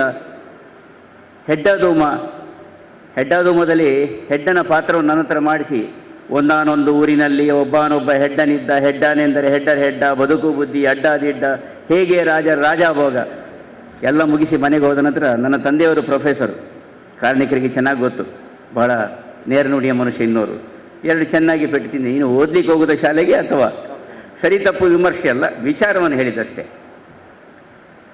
ಇಂತಹ ವಿಶಿಷ್ಟ ವ್ಯಕ್ತಿಯನ್ನು ನೆನೆಯದೆ ಇನ್ಯಾರನ್ನು ನಾವು ನೆನೆಯುವಂಥದ್ದು? ಶಿವರಾಮ ಕಾರಂತರ ಬದುಕಿನ ಎಲ್ಲ ಮಜಲುಗಳನ್ನು ನಾವು ಕಳೆದ ಹಲವಾರು ವರ್ಷಗಳಿಂದ ಈ ಕಾರ್ಯಕ್ರಮವನ್ನು ಮಾಡ್ತಾ ಬಂದಿದ್ದೇವೆ. ಕಾರಂತರ ಹೆಸರು ಹೇಳಿದ ತಕ್ಷಣ ಅಲ್ಲಿ ಒಪ್ಪಿಗೆ ಅಂತೇಳಿ ಲೆಕ್ಕ, ಒಪ್ಪಿಗೆ ಅಂತೇಳಿ 2003ನೇ ಇಸ್ವಿಯಿಂದ ಇದಿನೊಬ್ಬರಿಂದ ನಾವು ಆರಂಭ ಮಾಡಿದ್ದೇವೆ. ಮಧ್ಯದಲ್ಲಿ ನಮಗೆ ಕೆಲವು ದಾಖಲೆಗಳಿಲ್ಲ. ಸದಾನಂದ ಸುವರ್ಣವರು ಇವತ್ತಿಗೂ ಇದ್ದಾರೆ, ಅವರು ಪ್ರಾತಸ್ಮರಣೀಯರು, ಮಹಾನ್ ಚೇತನ ಅವರು, ಕಾರಂತರ ಜೊತೆಗೆ ಒಡನಾಡಿ ಅವರು, ಡಾಕ್ಟರ್ ವ್ಯಾಸರಾವ್ ನಿಂಜೂರು, ವ್ಯಾಸರಾಯ ಬಲ್ಲಾಳ ಇವರದೆಲ್ಲ ಒಂದು ಕೂಟ ಮುಂಬೈಗೆ ಹೋದಲ್ಲಿ. ಅಮೃತ ಸೋಮೇಶ್ವರರು ಇವತ್ತವರು ಬಾಲವನ ಪ್ರಶಸ್ತಿಯನ್ನು ಸ್ವೀಕಾರ ಮಾಡ್ತಾ ಇದ್ದಾರೆ. ಪ್ರೊಫೆಸರ್ ಅಮೃತ ಸೋಮೇಶ್ವರರು, ಮಾಸ್ಟರ್ ವಿಠಲ್ ಅವರು, ಅವರ ಗರಡಿಯಲ್ಲಿ ಬೆಳೆದವರು ಮಾಸ್ಟರ್ ವಿಠಲ್ ಅವರು ಇವತ್ತಿಲ್ಲ, ಈ ನಗರದ ಇನ್ನೋರ್ವ ಶಕ್ತಿಯವರು. ಪ್ರೊಫೆಸರ್ ಎನ್.ಎ. ಮಧ್ಯಸ್ಥ, ಬಹುಶಃ ಪರಿಸರದಲ್ಲಿ ದೊಡ್ಡ ಜ್ಞಾನಿಯವರು. ನಿನ್ನೆ ದೆಹಲಿ ದೂರದರ್ಶನದ ಪರಿಸರದ ಬಗೆಗಿನ ಯಾವುದೋ ಜಿಜ್ಞಾಸೆಯಲ್ಲಿ ನಾನು ಅವರ ಮಾತನ್ನು ಕೇಳಿದೆ, ನನಗೆ ಆಶ್ಚರ್ಯ ಆಯಿತು. ಉಡುಪಿಯ ಓರ್ವ ಪ್ರೊಫೆಸರ್ ದೆಹಲಿಯ ದೂರದರ್ಶನದಲ್ಲಿ ಪರಿಸರದ ಬಗ್ಗೆ ಅವರ ಚಿಂತನೆಯನ್ನು, ಅಂದರೆ ಪರಿಸರದಿಂದಾಗಿ ಪಕ್ಷಿ ಸಂಕುಲನದ ಒಂದು ವಿನಾಶ ಎನ್ನುವ ನೆಲೆಯಲ್ಲಿ ಅವರ ಉಪನ್ಯಾಸ ಇತ್ತದು ನಿನ್ನೆ ದೆಹಲಿ ದೂರದರ್ಶನದಲ್ಲಿ. ನಿನ್ನೆ ರಾತ್ರಿ ನಾನು ಕಂಡದ್ದು. ನನಗಿದೆಲ್ಲ ನಾವು ಸಾರ್ಥಕ, ಅಂದರೆ ಕಾರಂತರ ಹೆಸರಿನಿಂದ ಇವರೆಲ್ಲ ಬಂದದ್ದು. ಕಲ್ಕೂರ ಪ್ರತಿಷ್ಠಾನ, ಸಾಹಿತ್ಯ ಪರಿಷತ್ತು ನಮ್ಮೆಲ್ಲರ ಮಾನ್ಯ ಸಂಸ್ಥೆ. ಆದರೂ ಕೆಲವರಿಗೆ ಕೆಲವು ಜಿಜ್ಞಾಸೆ ಇರ್ತದೆ. ಕಾರಂತರ ಅಂದರೆ ತಕ್ಷಣ ಜಿಜ್ಞಾಸೆಗಳೇ ಇಲ್ಲ. ತದನಂತರ ಬಂದವರು ನೋಡಿ, ನಾಡಿ ಸೋಜರು 2013ನೇ ಇಸ್ವಿಯಲ್ಲಿ ಇಂದಿಗೂ ಅವರು ಸಾಗರದಲ್ಲಿ ಕುಳಿತುಕೊಂಡು ಇಲ್ಲಿ ಬಂದು ಅದೆಲ್ಲ ಕೇಳಿದ ನಂತರ ಅವರ ಶ್ರೀಮತಿ ನನ್ನ ಹತ್ರ ಕೇಳೋದು, ಕಲ್ಕೂರ ಇಲ್ಲಿ ಎಲ್ಲಿಯಾದರೂ ಇವತ್ತು ಯಕ್ಷಗಾನ ಉಂಟಾ? ನಮ್ಮನ್ನು ಕಟ್ಟಿದ್ದು ನೋಡಿ ಈ ಸಂಸ್ಕೃತಿ, ಯಕ್ಷಗಾನ ಭೂತಾರಾಧನೆ ನಮ್ಮನ್ನೆಲ್ಲರನ್ನು ಒಟ್ಟಿಗೆ ಕಟ್ಟಿದಂಥ ಸಂಸ್ಕೃತಿ ಅದು. ಇದೆಲ್ಲ ನೆನಪಾಗ್ತದೆ ಅಷ್ಟೇ. ಪುರಭವನದಲ್ಲಿ ಸಂಭ್ರಮದಿಂದ ಈ ಕಾರ್ಯಕ್ರಮಗಳು ಆಗ್ತಾ ಇತ್ತು ಅಲ್ವಾ ಜಿ ಕೆ ಭಟ್ರೆ? ಕಾಯಂ ಬರ್ತಾ ಇರುವವರು, ಪುನರೂರಾಗಲಿ ಇವರಾಗಲಿ ಕಾರ್ಣಿಕರಾಗಲಿ ಎಲ್ಲರೂ ನಾವೆಲ್ಲ ಕಾಯಂ ಆಹ್ವಾನಿತರು. ಇದರಲ್ಲಿ ಯಾರು ವಿಶೇಷ ವ್ಯಕ್ತಿಗಳಿಲ್ಲ. ನಿತ್ಯಾನಂದ ಕಾರಂತರು ಇಲ್ಲೇ ಕುತ್ಕೊಂಡು ಅಮೃತ ಸೋಮೇಶ್ವರ ದಂಪತಿಗಳಿಗೆ ಆಯಿತು. ಏರಿಯ ಲಕ್ಷ್ಮೀನಾರಾಯಣ ಆಳ್ವರು ಬಹಳ ಸಂತೋಷದಿಂದ ಗೌರವವನ್ನು ಸ್ವೀಕಾರ ಮಾಡಿದರು.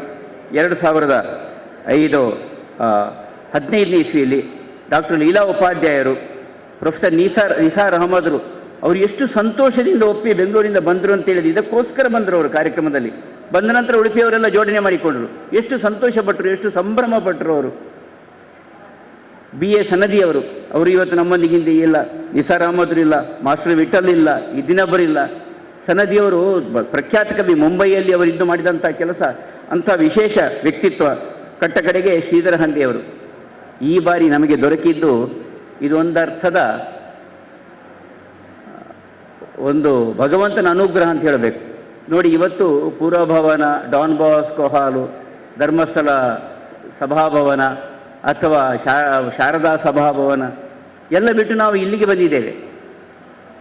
ಅದರ ಅರ್ಥ ಏನೇನೋ ಭಗವಂತನ ಒಂದು ಲೀಲೆ ಇದೆಲ್ಲ. ನಾನು ಪ್ರೊಫೆಸರ್ ವಿವೇಕರಯ್ಯವರನ್ನು ಮಾತನಾಡಿದೆ, ಹೀಗೀಗೆ ಏನು ಮಾಡಲಿ ಅಂತ. ನನಗೆ ಒಂದು ಮಾತು ಹೇಳಿದರು, ನಮಗೆ ಯಾವತ್ತೂ ಅವರು ಮಾರ್ಗದರ್ಶಕರು, ಯಾವತ್ತೂ ಆರಂಭದಿಂದಲೂ. ಸಮ್ಮೇಳನಾಧ್ಯಕ್ಷತೆ ಯಾರನ್ನಾದರೂ ಮಾಡಬೇಕಿದ್ರೆ ಅಥವಾ ಏನಾದರೂ ಕರಿಬೇಕಿದ್ರೆ ನಾನು ಯಾವತ್ತೂ ಅವರ ಹತ್ರ ಒಂದು ಮಾತು ಅಭಿಪ್ರಾಯವನ್ನು ಕೇಳುವಂಥದ್ದು ಇದ್ದದ್ದೇ. ಕಲ್ಕೂರೆ ನಮ್ಮಪುರ ಒಂಜೆ ಕೂಟದಾಗಲು ದೇವೇರು ಮೆಚ್ಚುನ ಕೆಲಸ ಮಲ್ಪಡು ಎನ್ನ ಮನಸ್ಸುಡು ಒಂಜಿ ಪುದಾರುಂಡು ಎಂಕು ಬರ್ರಿಗೆ ಅಥವಾ ಎಂಕು ಪೂವರೆಗೆ ಎಂತ ಪಿದೇ ಬರೋದಿಜ್ಜ ವಿಚಾರ ಬೇಕೈ ಪಿದೇ ಬರ್ಪೂಜೆ ಬಂದು ಇಲ್ಲ ಬರ್ಪೆ ಮಣ್ಪಾರೀರು ಅಂಡ ಎನ್ನ ಮನಸ್ಸು ಒಂಜಿ ವ್ಯಕ್ತಿತ್ವ ಎಂಕು ಪುದಾರ ರೀತಿನಾರು ಶಿವರಾಮ್ ಕಾರಂತರು ಪ್ರೊಫೆಸರ್ ವಿವೇಕರಯ್ಯವರಿಗೆ ಹೆಸರಿಟ್ಟವರಂತೆ. ಅವರ ತಂದೆಯವರವರೆಲ್ಲ ಸಮಕಾಲೀನರು. ಆ ಕಾಲಡಿತ್ತಿನಾರು ಮಹಾಬಲ ಭಟ್ರು, ಮಹಾಬಲೇಶ್ವರ ಭಟ್ರ ಆ ಜೀವನದ ಸಾಧನಾ ಪಥವನ್ನು ಅವರು ತೆರೆದಿಟ್ಟರು. ಇವರೆಲ್ಲ ಎಲೆಮರೆಯ ಕಾಯಿಗಳು. ಯಾವುದೇ ಲಾಬಿಯ, ನಾವೆಲ್ಲರೂ ಲಾಬಿ ಅಂತ ಹೇಳೋದಿಲ್ಲ ನಾವು, ಅಥವಾ ಯಾರಿಂದಲೂ ರೆಕಮೆಂಡ್ ಇದು ಅವರು ಯಾವುದಿಗೂ ಬೇಕಾಗಿಲ್ಲ. ಒಂದರ್ಥದ ಸನ್ಯಾಸತ್ವದೋ ಅದು ಇನ್ನೊಂದು ಅರ್ಥದ ಕರ್ಮಯೋಗಿಗಳು ಇವರೆಲ್ಲ. ಈ ಆರೆಗ ಮಲ್ತಂಡ ನಮ್ಮ ಸಮಕಾಲೀನ ಜನಕಲಿಗೆ ಮಾತ ಒಂಜಿ ಆತ್ಮತೃಪ್ತಿ ಕೊರ್ಪುನ ಕಾರ್ಯ ಒಂಜಿ ಪ್ರಯತ್ನ ಮಲ್ಪರೆ ಬಲ್ಲಿದಾಯಗಿ. ನಾನು ಹೇಳಿದೆ ಈರು ಪಂಡಿಮಕ್ಕಾಯಿತು ರಡ್ಡ ಪಾತ್ರೆಗೆ ತಕ್ಷಣ ಸಂಪನ್ಮೂಲ ವ್ಯವಸ್ಥೆಗಳ ಮುಖಾಂತರ ನಮ್ಮ ಮೋಹನ್ ರಾಯರಿಗೂ ಸಂಪರ್ಕ ಮಾಡಿದೆ. ನನಗೆ ಇಲ್ಲಿಯೂ ಮುಖಾಂತರ ಅವರ ಸಿಕ್ಕಿತ್ತು. ನಾನು ಅವರನ್ನು ನೇರ ಫೋನ್ ಮುಖಾಂತರ ಸಂಪರ್ಕಿಸಿದಾಗ ಸನ್ಮಾನದ ಬಗ್ಗೆ ಅವರು ಯೋಚನೆ ಏನೂ ಮಾಡಲೇ ಇಲ್ಲ ಅವರು. ಅದರ ಬಗ್ಗೆ ಇಲ್ಲಪ್ಪ ನಮಗೆ ಸನ್ಮಾನ ಅದೆಲ್ಲ ಆಗೋದು ಹಾಗೆ.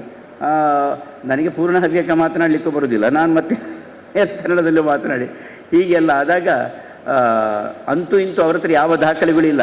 ಬಹುಶಃ ಇವತ್ತು ತರಲಿಲ್ಲ ಕಾಣ್ತದೆ.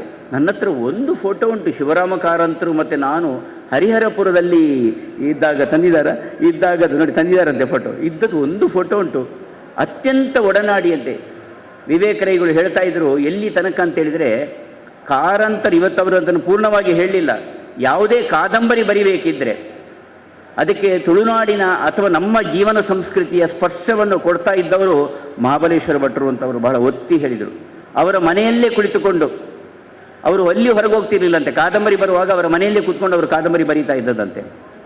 ಕಡೆಗೆ ಚೋಮನದುಡಿಯ ಚಿತ್ರೀಕರಣವು ಅವರ ಮನೆಯಲ್ಲಿ ಆಯಿತು. ಅವರು ಅಣ್ಣ ತಮ್ಮಂದಿರು ಎಲ್ಲರೂ ಒಂದರ್ಥದ ತ್ಯಾಗ ಯೋಗಿಗಳು ಅಂತ ಹೇಳುವಂಥದ್ದನ್ನು ಅವರು ತೆರೆದಿಟ್ಟರು. ಬೇರೆ ಬೇರೆ ರೀತಿಯಲ್ಲಿ ವಿಶೇಷದ ಒಂದು ನನಗೆ ರಸಾನುಭವ ಆಯಿತು. ಅವರು ಹೇಳುವಾಗ ಸಂಪರ್ಕ ಮಾಡಿದಾಗ ಒಪ್ಪಿದ್ರು. ಮೋಹನ್ ರಾಯರ ಹತ್ರ ಹೇಳಿದಾಗ ಬಹುಶಃ ನಮ್ಮ ವಕೀಲರು ರವೀಂದ್ರ ಕುಕ್ಕಾಜಿಯವರು, ಸರ್ ಹೀಗೆ ಮಾಡಿದರೆ ಆಗೋದಿಲ್ಲ, ನಾವು ಆಹ್ವಾನ ಪತ್ರಿಕೆ ಅವರ ಮನೆಗೆ ಹೋಗಿ ಹಣ್ಣುಕಾಯಿ ಸಮೇತ ಅವರನ್ನು ಕೊಟ್ಟು ಆಹ್ವಾನ ಮಾಡ್ತೇವೆ ಸರ್, ಮಾಡ್ಬೋದಲ್ಲ. ನೋಡಿ ಎಂಥ ಭಾವನೆ ನೋಡಿ, ಆ ಕಾರಂತರ ಹೆಸರಿನ ಮೇಲಿರುವ ಗೌರವ ಮತ್ತು ಮಹಾಬಲೇಶ್ವರ ಭಟ್ರ ಮೇಲಿರುವಂಥ ಗೌರವ, ಎಂಥ ಒಂದು ಅದ್ಭುತ ಭಾವನೆಗಳು. ಇಂತಹ ರೀತಿಯ ರಸಾನುಭವ ಇದು ನಮ್ಮದಾಗಲಿಕ್ಕೆ ಸಾಧ್ಯ ಹೇಗಂತ ಹೇಳಿದರೆ ಅಂತಹ ವ್ಯಕ್ತಿತ್ವದಿಂದಾಗಿ. ಅಂಥ ವ್ಯಕ್ತಿತ್ವ ಅದು ಬಾಲ ಸಾಹಿತ್ಯ ಇರ್ಬೋದು, ವಿಜ್ಞಾನ ಲೋಕ ಇರ್ಬೋದು, ಮಕ್ಕಳ ಸಾಹಿತ್ಯ ಇರ್ಬೋದು, ಅಥವಾ ಪರಿಸರ ಇರ್ಬೋದು. ಅವರ ಕಾದಂಬರಿಗಳ ನಡೆಗಳು, ವ್ಯಾಸರಾವ್ ನಿಂಜೂರವರು ಹೇಳ್ತಾರೆ, ಅವರ ಬೆಟ್ಟದ ಜೀವ, ಅವರ ಚೋಮನದುಡಿ, ಇದನ್ನು ನೋಡುವಾಗ ನಿಮಗೆ ತುಳುನಾಡಿನ ಕಟ್ಟಪುಣಿಯಲ್ಲಿ ಹೋದ ಅನುಭವ ಆಗ್ತದೆ. ಅಲ್ಲಿರುವ ನಾಯಕ ಅಥವಾ ಅಲ್ಲಿರುವ ಪೊರ್ಬು ಅಥವಾ ಅಲ್ಲಿರುವ ಸಾಹಿಬ ಅಥವಾ ಅಲ್ಲಿರುವ ಗದ್ದೆ ನಡುವ ನಾಟ್ಯ ಹೆಂಗಸರು ಅಥವಾ ಅಲ್ಲಿಯ ಮಲೆಕುಡಿಯ ಇವರ ಜೊತೆಗೆ ಮಾತನಾಡಿದಂಥ ರಸಾನುಭವ ಆಗ್ತದೆ. ಆ ಮಾತಿನ ಓತ ಕಾದಂಬರಿ ಹಿಡಿದು ಕೂತ್ಕೊಂಡ್ರೆ ಓದುತ್ತಾ ಹೋಗ್ತದೆ. ಆ ಚೋಮನದುಡಿ ಸಿನಿಮಾ ನೋಡುವ ಪ್ರಯತ್ನ ಮಾಡಬೇಕು, ನಮ್ಮ ಮಕ್ಕಳಲ್ಲಿ ನೋಡುವ ಪ್ರಯತ್ನ. ಪರಿಸರದ ವಿಷಯದಲ್ಲಿ ಅವರು ಚುನಾವಣೆಗೆ ಗೆಲ್ಲಲಿಕ್ಕೆ ನಿಂತದ್ದಲ್ಲ, ಪರಿಸರದ ವಿಷಯದಲ್ಲಿ ಹೋರಾಟದ ನೆಲೆಯಲ್ಲಿ ನಿಂತವರು 40,000 ಮಹತ್ವವನ್ನು ಪಡೆದಿದ್ದಾರಂತೆ. ಆ ಕಾಲದಲ್ಲಿ ಯಾವುದೇ ಅವರ ಪ್ರಚಾರಕ್ಕೆ ಹೋಗಲೇ ಇಲ್ಲ ಅಂತೆ. ಅವರು ಯಾರೋ ಹೇಳ್ತಾ ಇದ್ರು, ಹೋಗಲೇ ಇಲ್ಲಂತೆ. ಇಂಥ ವ್ಯಕ್ತಿಗಳ ಜೊತೆಗೆ ಬದುಕುವಂಥ ಸದವಕಾಶ ಭಗವಂತ ನಮಗೆ ಕೊಟ್ಟಲ್ಲ. ಅಖಿಲ ಭಾರತ ಸಾಹಿತ್ಯ ಸಮ್ಮೇಳನದಲ್ಲಿ ಸಮಾರೋಪ ಭಾಷಣ ಇತ್ತು. ನಾನಾಗಲಿ, ಕಾರ್ಣಿಕರಾಗಲಿ, ಪುನೂರೂರವರು ಜಿಲ್ಲಾಧ್ಯಕ್ಷರು, ಸಾಶಿ ಮರಳೆಯರವರಾಗ ಪರಿಷತ್ತಿನ ಅಧ್ಯಕ್ಷರು, ಪೂಜ್ಯ ಹೆಗಡೆಯವರು ಇಡೀ ಸಮ್ಮೇಳನದ ಕಾರ್ಯಾಧ್ಯಕ್ಷರು, ಕೈಯಾರ ಕಿಂಜಂಡ್ರಯ್ಯವರು ಸಮ್ಮೇಳನಾಧ್ಯಕ್ಷರು. ಸಮಾರೋಪ ಭಾಷಣ ಅವರದಿತ್ತು. ಆ ರಸಾನುಭವ ಆರಂಭದಲ್ಲಿ ನಮಗೆ ಅದೆಲ್ಲ ಸಿಕ್ಕಿದೆ. ಆದರೆ ಸಮಾರೋಪ ಭಾಷಣ ಮಾಡದಿದ್ದಾಗ ಬಹುಶಃ ಬೇರೆ ಯಾರಿಗೂ ಅಂಥ ಸಂದರ್ಭ ಸಿಗಲಿಕ್ಕಿಲ್ಲ. ಎಲ್ಲ ಜನ ಒಪ್ಪಿದ್ದು ಏನು, ಅವರ ದೇಹಾಂತ್ಯವಾಗಿದೆ, ಸಮ್ಮೇಳನ ನಿಲ್ಲಿಲ್ಲ. ಅವರ ಕ್ಯಾಸೆಟ್ಟನ್ನು ತಂದು ಅವರ ಫೋಟೋವನ್ನಿಟ್ಟು ಆ ಕ್ಯಾಸೆಟ್ನವರು ಯಾವುದೋ ಎಲ್ಲಿಯೋ ಮಾಡಿದ ಭಾಷಣವನ್ನು ಹಾಕಿದ್ದು ಅದೇ ಸಮಾರೋಪ ಭಾಷಣ. ಅದಕ್ಕೆ ಒಬ್ಬ ವ್ಯಕ್ತಿ ಅದಕ್ಕೆ ಏನು ನಕಾರವನ್ನು ಎತ್ತಲಿಲ್ಲ ಅಂತ ಹೇಳಿದರೆ ಅದು ಕಾರಂತರ ವ್ಯಕ್ತಿತ್ವ. ಇಂಥ ವಿಶಿಷ್ಟ ವ್ಯಕ್ತಿಯ ಒಂದು ರಸಾನುಭವ, ಜೀವನದ ರಸಾನುಭವ. ಇವತ್ತು ನೋಡಿ ನನಗೆ ಬಹಳ ಆಶ್ಚರ್ಯ ಆಗ್ತದೆ. ನಮ್ಮ ಮಕ್ಕಳಲ್ಲಿ ಸಾಹಿತ್ಯ ಪ್ರಜ್ಞೆ ಇಲ್ಲ, ನಮ್ಮ ಮಕ್ಕಳಲ್ಲಿ ಸಂಸ್ಕೃತಿ ಪ್ರೇಮ ಇಲ್ಲ. ಮೀನಾಕ್ಷಿ ಅವರು ಯಾರು ಹೇಳಿದ್ದು, ನೀವು ನೋಡ್ತಾ ಇದ್ದೀರಿ.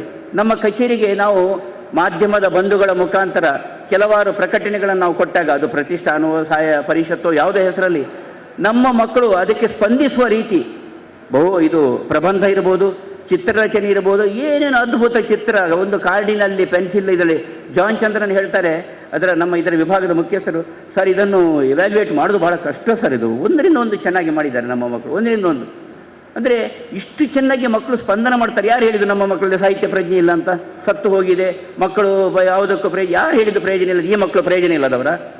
ಇಷ್ಟಲ್ಲ, ನೂರಾರು. ಎಷ್ಟು ಚೆನ್ನಾಗಿ ಪ್ರಬಂಧ. ನಾನು ಆ ಪುತ್ತೂರಿನ ಬಾಲಕಿ ಹತ್ರ ಹೇಳಿದೆ, ನಾನು ಅವಳ ಹತ್ರ ಇನ್ನು ಪ್ರಬಂಧ ಓದಿದೆ. ನಮ್ಮ ಕಾರಂತರು ಕೈಗಾದಲ್ಲಿ ಚುನಾವಣೆಗೆ ನಿಂತದ್ದನ್ನು ಒಂದು ವಿಷಯ ಬಿಟ್ಟಿದ್ದೆ. ಅಂದರೆ ಓದಿಸ್ತದೆ ಈ ಮಕ್ಕಳು ಬರೆದದ್ದನ್ನು. ನಾನು ಓದಿದ್ದೇನೆ ಅಂದರೆ ಅದರ ಅರ್ಥ ಅಲ್ಲ. ಅವರ ಅಕ್ಷರ, ಅವರು ಬರೆದ ಒಕ್ಕಣೆಯ ರೀತಿ, ಅವರು ಬರೆದ ಶೈಲಿ ನಮ್ಮನ್ನು ಓದಿಸ್ತದೆ. ಅದು ಅಷ್ಟು ಚೆನ್ನಾಗಿ ಬರೀತಾರೆ. ಯಾವ ಭಾಷೆಯಲ್ಲಿ ಕೊಟ್ಟರೂ ಬರೀತಾರೆ ನಮ್ಮ ಅದರಲ್ಲಿ ನಾವು ಕಡೆಗೆ ದೊಡ್ಡವರಿಗೂ ಇಟ್ಟಿದ್ದೇವೆ. ಎಲ್ಲರೂ ಸ್ಪಂದಿಸಿದ್ದಾರೆ ಎಲ್ಲ ಕಡೆಯಿಂದ. ನಾನೇನು ಬೇರೇನು ಹೇಳಲಿಕ್ಕೆ ಬಯಸುವುದಿಲ್ಲ. We should celebrate. ಸಮಾರಾಧನೆಯ ಜೀವನದ ದಾರಿ ನಮ್ಮ ಹಿರಿಯರು ನಮಗೆ ಹಾಕಿಕೊಟ್ಟದ್ದು. ಸಮಾರಾಧನೆ ಅದರ ಅರ್ಥ ರಸಾನುಭವವನ್ನು, ರಸಪಾಕವನ್ನು ಅನುಭವಿಸುವಂಥ ಪ್ರಕ್ರಿಯೆ. ಒಂದರ್ಥದ ಬೇಡ ಎನ್ನುವ ಪ್ರಕ್ರಿಯೆ ಅಲ್ಲ. ಇವತ್ತು ಕೋವಿಡ್ ಬಂತು, ಅದು ಬೇಡ, ಇದು ಬೇಡ, ಮತ್ತೊಂದು ಬೇಡ. ಹೌದು ಬಂದಿದೆ. ಕೋವಿಡಿಗೆ ವಿರುದ್ಧವಾಗಿ ಬದುಕುವುದಲ್ಲ ನಾವು. ಹಿರಿಯರಾದ ವೈದ್ಯರು ಹೇಳಿದರು, ನೀಂದರೆ ಗೊತ್ತಿದ್ದಿನಗಳು ದೇವರುಳ್ಳೇರ ಪಣದು ತುದೇಕಲೈ ಪುನತ್ತು. ದೇವರಿದ್ದಾರಂತ ನೀವು ಈಜಲಿಕ್ಕೆ ಬರದವ ಒಳಗೆ ಹಾರಿ ದೇವರಿದ್ದಾರಂತ ಕೈ ಎತ್ತಿದರೆ ಅವ ಮುಳುಗಿ ಸಾಯ್ತಾನೆ. ನಾವು ಕೋವಿಡ್ನ ವಿರುದ್ಧ ಅಲ್ಲ, ಅದರ ಜೊತೆಗೆ ಸರ್ಕಾರಿ ನಿಯಮಾನುಸಾರವಾದಂಥ ಎಲ್ಲ ಜಾಗ್ರತೆಗಳನ್ನು, ಸೂಚನೆಗಳನ್ನು, ಶಾಸನಗಳನ್ನು ಪಾಲಿಸಿ ನಮ್ಮ ವೈದ್ಯರುಗಳ ಸಲಹೆಗಳನ್ನು ತೆಗೆದುಕೊಂಡು ಆರೋಗ್ಯ ಶಾಸ್ತ್ರಕ್ಕೆ ಅನುಗುಣವಾಗಿ ಬದುಕುತ್ತಾ ಬೇಡ ಎನ್ನುವ ವಿಚಾರದ ಬದಲಿಗೆ ಒಂದರ್ಥದ ಪುನಃಸ್ಫೂರ್ತಿಯ ಚೇತನದಿಂದ ಒಂದಷ್ಟು ಒಳ್ಳೆಯ ವಿಚಾರಗಳನ್ನು ನಮ್ಮ ಜೀವನದಲ್ಲಿ ಅಳವಡಿಸಿ ಇವತ್ತು ನಮ್ಮೆಲ್ಲರ ಆರೋಗ್ಯ ಒಳ್ಳೆಯದಾಗಿದೆ. ನಾವ್ಯಾಕೆ ಸುಳ್ಳು ಹೇಳಬೇಕು? ಒಂದರ್ಥದಲ್ಲಿ ಕೆಟ್ಟದ ಹೆದರಿಕೆ ಭಯಾನ ಇದ್ದರೂ ಇನ್ನೊಂದು ಅರ್ಥದಲ್ಲಿ ನಮ್ಮೆಲ್ಲರ ಆರೋಗ್ಯ ಒಳ್ಳೆಯದಾಗಿದೆ. ಹೆಚ್ಚಿನವರು ಭಾರತೀಯ ಜೀವನ ಪದ್ಧತಿಯಲ್ಲಿ ಬದುಕಲಿ ಕಲಿತಾ ಇದ್ದಾರೆ, ಕಾರಂತರ ಹಾಗೆ. ಹೆಚ್ಚಿನವರು ಉಡುಗೆ ತೊಡುಗೆಗಳ ವ್ಯತ್ಯಾಸಗಳು ಇವತ್ತು ಕಾಣ್ತಾ ಇದ್ದೇವೆ ನಾವು. ಅದರ ಜೊತೆಗೆ ಬದುಕಬೇಕು. ಅದರಿಂದ ಬೇಡ ಎಂದಾಗ ಆತ್ಮವಿಶ್ವಾಸ ಕಳೆದುಕೊಳ್ತಾ ಇದೆ. ಕೆಲವು ಸರ್ಕಾರದ ಶಾಸನಗಳಲ್ಲಿ ಅದು ಬೇಡ ಇದು ಬೇಡ ಅಂತ ಅದು ಬಂದದ್ರ ಬಗ್ಗೆಯೂ ನಮ್ಮ ಟೀಕೆ ಇದೆ. ಅದರ ಬಗ್ಗೆಯೂ ದೇವಸ್ಥಾನಗಳಲ್ಲಿ ಅದು ಬೇಡ ಇದು ಬೇಡ ಮತ್ತೊಂದು ಬೇಡ ಸಾಂಸ್ಕೃತಿಕ ಕಾರ್ಯಕ್ರಮ ಇಲ್ಲ, ಎಲ್ಲವೂ ಮಾಡಬೇಕು. ಅಯೋಧ್ಯೆಯ ರಾಮ ಮಂದಿರದ ಶಿಲಾನ್ಯಾಸ ಎಷ್ಟು ಶಿಸ್ತುಬದ್ಧವಾಗಿ ಮಾಡಿದ್ದಾರೆ. ಯಾಕೆ ನಾವು ನಮ್ಮ ಜಿಲ್ಲೆಯಲ್ಲಿ ಅದನ್ನು ಅನುಕರಣೆ ಮಾಡುವುದಿಲ್ಲ? ಎಷ್ಟು ಶಿಸ್ತುಬದ್ಧವಾಗಿ, ಯಾವುದೇ ತೊಂದರೆ ಇಲ್ಲ, ಯಾವುದೇ ಶಾಸನಕ್ಕೆ ಇಲ್ಲ. ದೆಹಲಿಯಲ್ಲಿ ಕೆಂಪುಕೋಟೆ ನಡೆದಂಥ ಸ್ವಾತಂತ್ರ್ಯೋತ್ಸವದಲ್ಲಿ ಸಾಂಸ್ಕೃತಿಕ ಕಾರ್ಯಕ್ರಮದಿಂದ ಮೊದಲುಗೊಂಡು ಧ್ವಜಾರೋಹಣ ತನಕ ಎಷ್ಟು ಶಿಸ್ತುಬದ್ಧವಾಗಿ ಮಾಡಿದ್ದಾರೆ. ನಾವು ಅದನ್ನೆಲ್ಲವನ್ನು ಮಾಡಬೇಕು. ಯಾಕಂದರೆ ದೇವರಿಗೆ ಯಾವುದು ಬೇಕಾಗಿಲ್ಲ, ಪ್ರಕೃತಿಗೆ ಯಾವುದೂ ಬೇಕಾಗಿಲ್ಲ, ನಮ್ಮ ರಾಷ್ಟ್ರಕ್ಕೂ ಏನು ಬೇಕಾಗಿಲ್ಲ. ಆದರೆ ರಾಷ್ಟ್ರ ನಮಗೆ ಬೇಕು, ಸಂಸ್ಕೃತಿ ನಮಗೆ ಬೇಕು, ಈ ದೇಶ ನಮಗೆ ಬೇಕು, ಈ ದೇವರು ನಮಗೆ ಬೇಕು, ನಮ್ಮ ಜೀವನದ ಅದಕ್ಕೋಸ್ಕರ ಇಂಥ ನೆಲೆಯಲ್ಲಿ ಬೇಕೆ ಮಾಡಲೇಬೇಕು ಎನ್ನುವ ನೆಲೆಯಲ್ಲಿ ಕಲ್ಕೂರ ಪ್ರತಿಷ್ಠಾನ ಈ ಬಾರಿ ಕೃಷ್ಣವೇಷ ಸ್ಪರ್ಧೆಯನ್ನು ನಾವು ದೊಡ್ಡ ರಾಷ್ಟ್ರೀಯ ಮಟ್ಟದಲ್ಲಿ ಮಾಡಿದ್ದೇವೆ. ಕಾರಂತ ಜನ್ಮದಿನ ಎಲ್ಲ ಕೇಳ್ತಾ ಇದ್ರು ನಮಗೆ, ಎಂತ ಮಾಡೋದು ಇಲ್ಲ, ನಾವು ಮಾಡಿಯೇ ತೀರ್ತೇವೆ, ನಾವು ಮಾಡುವಂಥದ್ದು ಮಾಡೋಣ. ಒಪ್ಪಿದ್ರು ಭಟ್ರು. ಇದು ಅದಕ್ಕೆ ನಾನು ಯಾಕೆ ದೇವತಾನುಗ್ರಹ ಅಂತ ಹೇಳಿದ್ದು ಅಂತ ಹೇಳಿದರೆ, ನಮ್ಮ ತಲೆಗೆ ಬಂದದ್ದು ಎಲ್ಲಿ ನಮಗೆ ಯಾವತ್ತೂ ಆಶ್ರಯ ಕೊಡ್ತಿರೋ ಇನ್ನೊಂದು ಸ್ಥಳ ಇದು ಪತ್ತುಮುಡಿಯ ಈ ಜನತಾ ಡೆಲೆಕ್ಸ್ ಈ ಸಭಾಂಗಣದಲ್ಲಿ ಯಾವತ್ತು ನಾವು ಮಾಧ್ಯಮ ಇದಿರ್ಬೋದು ನಾವು ಇಲ್ಲೇ ಮಾಡೋದು. ಸೂರ್ಯನಾರಾಯಣರಲ್ಲಿ ಮಾಡುವ ಅದೃಷ್ಟವಶಾತ್ ಸೂರ್ಯನಾರಾಯಣರಾಯರು ಅಲ್ಲಿಯ ಊರಿನ ಇನ್ನೋರ್ವ ಒಡೆಯರವರು. ನಿನ್ನೆ ಅವರ ಹತ್ರ ಮಾತನಾಡುವಾಗ ಮಹಾಬಲೇಶ್ವರ ಭಟ್ಟರ ಬಗೆಗಿನ ಜೀವನಾನುಭವ ಹೇಳಿದ್ರು. ನಿಮ್ಗೆ ಗೊತ್ತಿಲ್ಲ ಕಲ್ಕೂರ್ರವರು ದೊಡ್ಡ ಮನುಷ್ಯ, ಅವರು ಬಹಳ ತ್ಯಾಗಮಯಿ ಕುಟುಂಬ ಅವರದು. ಅವರ ತಮ್ಮ ಒಬ್ಬರು ಮಂಚಿ ಶಾಲೆಯಲ್ಲಿ ಮಾಸ್ಟರ್ ಇಲ್ಲ ಅಂತ ಅವರು 4-5 ವರ್ಷ 1 ರೂಪಾಯಿ ಸಂಭಾವನೆ ತೆಗೆದುಕೊಳ್ಳದೆ ಅಧ್ಯಾಪನ ಮಾಡಿದ್ದಾರೆ. ಅವರ ದೊಡ್ಡಣ್ಣ ಅವರು ದೊಡ್ಡ ಇದಕ್ಕೆ ದೇವಾಲಯ ದೇವರಲ್ಲ, ಅವರು ಸಾಮಾಜಿಕ ಪ್ರಕ್ರಿಯೆಗೆ ದಾನ ಧರ್ಮ ಮಾಡೋ ದೊಡ್ಡ ವ್ಯಕ್ತಿ, ಬಹಳ ದೊಡ್ಡ ಶ್ರೀಮಂತರು. ಹೌದು, ಅವರಲ್ಲಿ ಎದುರು ನೋಡುವಾಗ ನಿಮ್ಗೆ ಏನಿಲ್ಲ, ಬರೀ ಶ್ರೀಮಂತತನ ಆರ್ಥಿಕತೆಯಲ್ಲ, ಅವರ ಜೀವನ ಕ್ರಮದಲ್ಲೂ ದೊಡ್ಡ ಶ್ರೀಮಂತಿಗೆ. ಯಾರು ಬಂದರೂ ಆತಿಥ್ಯ, ಎಲ್ಲ ವ್ಯವಸ್ಥೆಗಳಿಗೆ, ಸಾಮಾಜಿಕ ಕಾರ್ಯಕ್ರಮಗಳಿಗೆ. ನೋಡಿ, ಯಕ್ಷಗಾನ ಸಮ್ಮೇಳನವನ್ನು ಅವರು ಆಗ ಮಾಡಿದ್ದಾರಂತೆ, ಸರ್ಕಾರದಿಂದ ಅನುದಾನ ಕೇಳಿ ಅಲ್ಲ. ಇಂತಹ ಒಂದು ವಿಶಿಷ್ಟ ವ್ಯಕ್ತಿತ್ವ, ಬಹಳ ಸಂತೋಷ ಆಯಿತು ನನಗೆ. ಅಂದರೆ ಅವರ ಊರಿನ ಸ್ಥಳಬಂದಿಗರಾದಂಥ ಅವರ ಜಾಗದಲ್ಲಿ ಇವತ್ತು ಈ ಕಾರ್ಯಕ್ರಮ ಆಗ್ತಾ ಇರುವಂಥದ್ದು. ಇದಕ್ಕೆ ದೇವತಾನುಗ್ರಹ ಅಂತ ಹೇಳುವಂಥದ್ದು, ಕಾಕತಾಳೀಯ ಅಂತ ಹೇಳುವ, ಇದು ನಾವು ಅಪೇಕ್ಷಿತವಾಗಿ ಬಂದದಲ್ಲ. ಬಹುಶಃ ಇಂಥ ನೆಲೆಯಲ್ಲಿ ನಾನು ಇಷ್ಟೇ ಹೇಳುವಂಥದ್ದು, ಈ ಸಂಭ್ರಮದಲ್ಲಿ ನಮ್ಮನ್ನು ನಾವು ಪಾಲ್ಗೊಳಿಸೋಣ. ಯಾವುದಾಗಲಿ ಸಂಭ್ರಮ ದೇವರಿಗಾಗಿ ಅಲ್ಲ, ನಮಗಾಗಿ.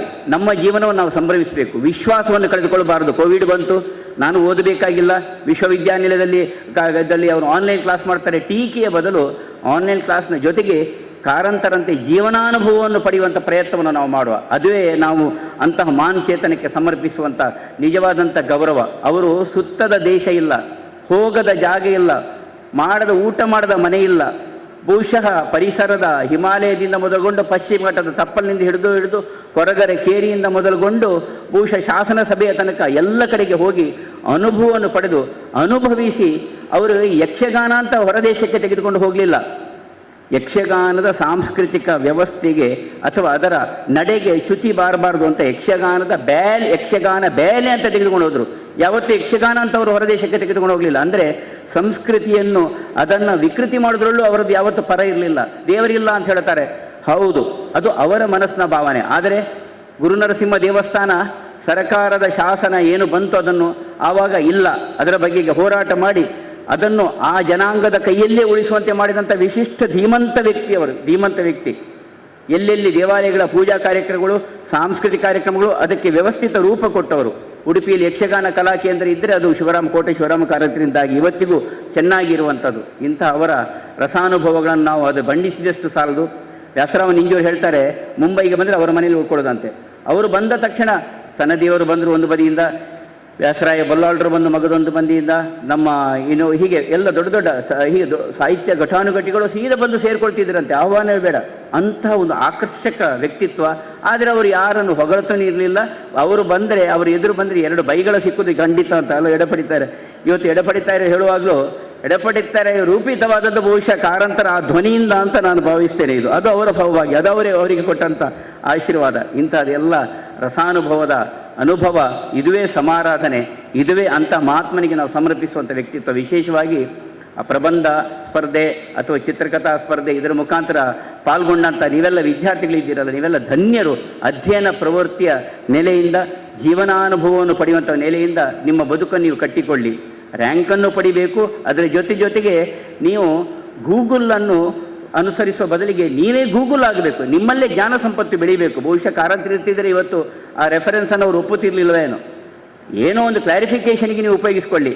ಈ ರೀತಿಯ ಒಂದು ಜೀವನ ಆದರ್ಶವನ್ನು, ಅವರೆಲ್ಲ ಕಾದಂಬರಿಗಳನ್ನು ಓದುವ ಕೆಲಸವನ್ನು ಮಾಡೋಣ. ಅವರೆಲ್ಲ ಸಾಹಿತ್ಯ ಕೃಷಿಗಳನ್ನು, ಮಕ್ಕಳ ಸಾಹಿತ್ಯವನ್ನು, ವಿಜ್ಞಾನ ಸಾಹಿತ್ಯವನ್ನು ತಿಳಿದುಕೊಳ್ಳುವ ಪ್ರಯತ್ನವನ್ನು ನಾವು ಮಾಡೋಣ ಅಂತ ಈ ಸಂದರ್ಭದಲ್ಲಿ ಹೇಳ್ತಾ, ವಿಶೇಷವಾಗಿ ಇವತ್ತು ನಮ್ಮ ಜಯಾನಂದ ಕುಮಾರ್ ಹೊಸದುರ್ಗದವರು, ಅವರು ವಿಶೇಷ ಸಾಧನೆ ಮಾಡಿದವರು. ನಿರರ್ಗಳವಾಗಿ ನಿರಂತರವಾಗಿ ಉಡುಪಿಯ ಕೃಷ್ಣ ಮಠದಲ್ಲಿ ಎಷ್ಟು ಗಂಟೆಗಳ ಕಾಲ ಅದು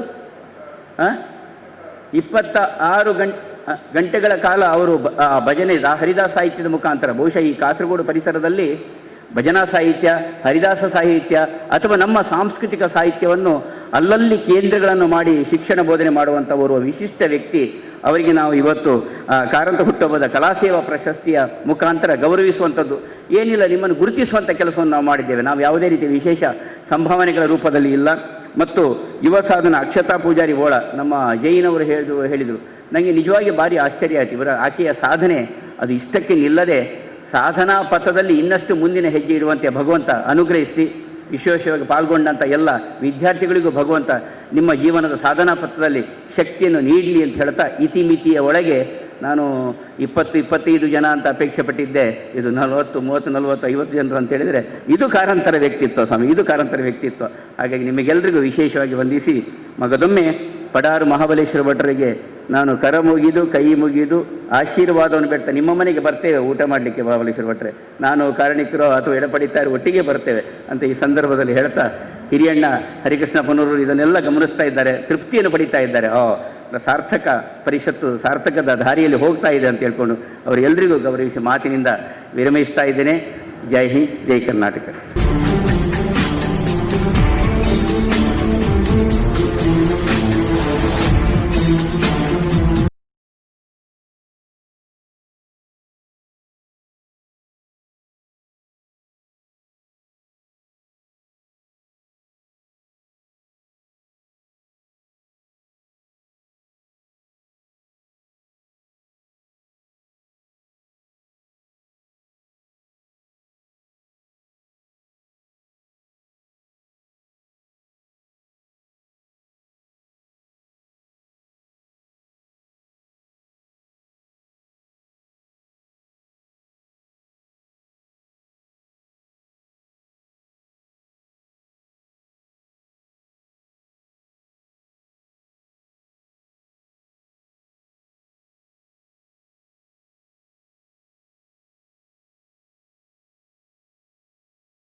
ಪೊರ್ತು ಕಲ್ಕೂರು ಪ್ರತಿಷ್ಠಾನದ ಕೊರ್ಪುನ ಕಲಾ ಸೇವಾ ಪ್ರಶಸ್ತಿನ ಜಯಾನಂದ್ ಕುಮಾರ್ ಹೊಸದುರ್ಗ ಬೊಕ್ಕ ಕಲ್ಕೂರ ಯುವ ಸಾಧನಾ ಪ್ರಶಸ್ತಿನ ಅಕ್ಷತಾ ಪೂಜಾರಿ ಬೋಳರೆಗೆ ಒಪ್ಪಿಯಾಯಿರು. ಹರಿದಾಸ ಜಯಾನಂದ ಕುಮಾರ್ ಹೊಸದುರ್ಗ ಅವರದು. ಮಲಯಾಳದ ಮಣ್ಣಿನಲ್ಲಿ ಕನ್ನಡದ ಗಾನದ ಕಂಪನ್ನು ಪಸರಿಸುತ್ತಿರುವ ಕನ್ನಡ ಕುಸುಮಕ್ಕೆ ಈಗ ಕಲಾ ಸೇವಾ ಪ್ರಶಸ್ತಿಯನ್ನು ಗಣ್ಯರು ಅವರಿಗೆ ನೀಡ್ತಾ ಇದ್ದಾರೆ. ಈ ಸಂದರ್ಭದಲ್ಲಿ ಜನಾರ್ದನ ಹಂದೆಯವರು ದಯವಿಟ್ಟು ಕಾರಂತರ ಕುರಿತಾದಂತಹ ಪದ್ಯ ಹಾಡಬೇಕು ಎಂದು ಕೇಳಿಕೊಳ್ತಾ ಇದ್ದೇನೆ. ಅವರೇ ಬರೆದಂತಹ ಹಾಡು. ಹುಟ್ಟು ಹಬ್ಬದ ಸಮಯವಿದು, ಸಿರಿವಂತ ಸಾಹಿತಿಯ ಸಂಭ್ರಮಬಹುದು.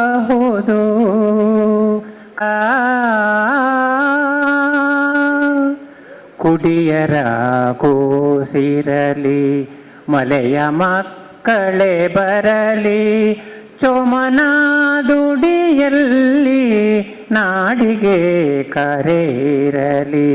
ಯಕ್ಷರಂಗಕ್ಕೆ ಬಂದು ಒಡ್ಡೋಲಗವ ಕೊಡುವಂದು, ಲಕ್ಷೋಪಲಕ್ಷ ಜನ ಲಕ್ಷಿಸುವುದೆಂದೋ ಕಾರಂತರ ಹುಟ್ಟು ಹಬ್ಬದ ಸಮಯವಿದು, ಸಿರಿವಂತ ಸಾಹಿತಿಯ ಸಂಭ್ರಮಬಹುದು.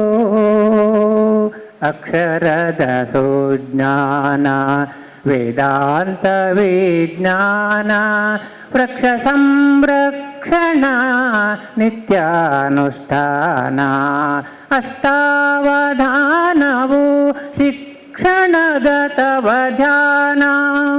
ರಕ್ಷಿಪುದು ಸಂಸ್ಕೃತಿಯ ಈ ಪ್ರತಿಷ್ಠಾನ, ಸಂರಕ್ಷಿಸಲಿ ಕಲ್ಕೂರ ಈ ಪ್ರತಿಷ್ಠಾನ. ಕಾರಂತರ ಮರಳಿ ಬಾ ಮಣ್ಣಿಗೆ, ತಂಪೆರೆಯೇ ಕಣ್ಣಿಗೆ, ಕಲುಷಿತದ ಪರಿಸರಕ್ಕೆ ಮದ್ದರೆಯೇ ನುಣ್ಣಗೆ. ಸಾಹಿತ್ಯ ಅಭಿಷೇಕ ಕನ್ನಡದ ಹೆಣ್ಣಿಗೆ, ಚಿತ್ರ ನಾಟಕ ರಾಜಕೀಯ ಹಿರಿಯಣ್ಣಗೆ. ಹರಸುಬಾ ಹುಚ್ಚು ಮನಸ್ಸಿನ ಹತ್ತು ಮುಖಗಳಿಗೆ, ಜ್ಞಾನಪೀಠಾರೂಢ ಕನ್ನಡದ ಕಣ್ಮಣಿಗೆ. ಕಾರಂತರ ಹುಟ್ಟು ಹಬ್ಬದ ಸಮಯವಿದು, ಸಿರಿವಂತ ಸಾಹಿತಿಯ ಸಂಭ್ರಮಬಹುದು. ಕಾರಂತರ ಕಾರಂತರ ಕಾರಂತರ. ಈ ಕನ್ನಡದ ಕುಸುಮದ ಸೌರಭ ಈ ಪ್ರಶಸ್ತಿಯಿಂದ ಇನ್ನಷ್ಟು ಪಸರಿಸಲಿ ಎಂದು ಜಯಾನಂದ ಸರಿಗೆ ಹಾರೈಸ್ತಾ ಇದ್ದೇವೆ. ಈಗ ಸ್ತ್ರೀ ಎಂದರೆ ಇಷ್ಟೇ ಸಾಕೆ ಸಾಲದು ಎಂಬುದಕ್ಕೆ ಸಾಕ್ಷಿ ಕಲ್ಕೂರ ಯುವ ಸಾಧನಾ ಪ್ರಶಸ್ತಿಗೆ ಆಯ್ಕೆಯಾಗಿರುವ ಅಕ್ಷತಾ ಪೂಜಾರಿ ಬೋಳ ಇವರು. ಸ್ತ್ರೀಯ ಮನಃಶಕ್ತಿಯೊಂದಿಗೆ ದೇಹ ಶಕ್ತಿಯನ್ನು ಜಗದಾದ್ಯಂತ ತೋರಿಸಿದ ಧೀರ ಮಹಿಳೆ ಇವರು. 14 ಬಂಗಾರದ ಪದಕ ಗೆದ್ದ ವೀರೆ, ಇಂಟರ್ನ್ಯಾಷನಲ್ ಪವರ್ ಲಿಫ್ಟರ್, ಅದ್ಭುತವಾದಂತಹ ಸಾಧಕಿ, ಬದುಕಿನ ಸಾರ್ಥಕತೆಗೆ ಒಂದು ಮಹಾ ಮಾದರಿ ಇವರು. ಈಗ ಈ ಪ್ರಶಸ್ತಿಯ ಗರಿಯನ್ನು ಅವರು ಮುಡಿಗೇರಿಸಿಕೊಳ್ಬೇಕು. ಗಣ್ಯರು ಅವರಿಗೆ ಆ ಪ್ರಶಸ್ತಿಯನ್ನು ಪ್ರದಾನ ಮಾಡಬೇಕು ಎಂದು ಕೇಳಿಕೊಳ್ತಾ ಇದ್ದೇನೆ. ಸಾಧಕರಾದಂತಹ ಎಳಪಡಿತಾಯ ಸರ್, ಅದೇ ರೀತಿಯಲ್ಲಿ ಕಾರ್ಣಿಕ್ ಸರ್ ಹಾಗೂ ಮಹಾಗಣ್ಯರು ಇದ್ದಾರೆ. ಇವರೆಲ್ಲ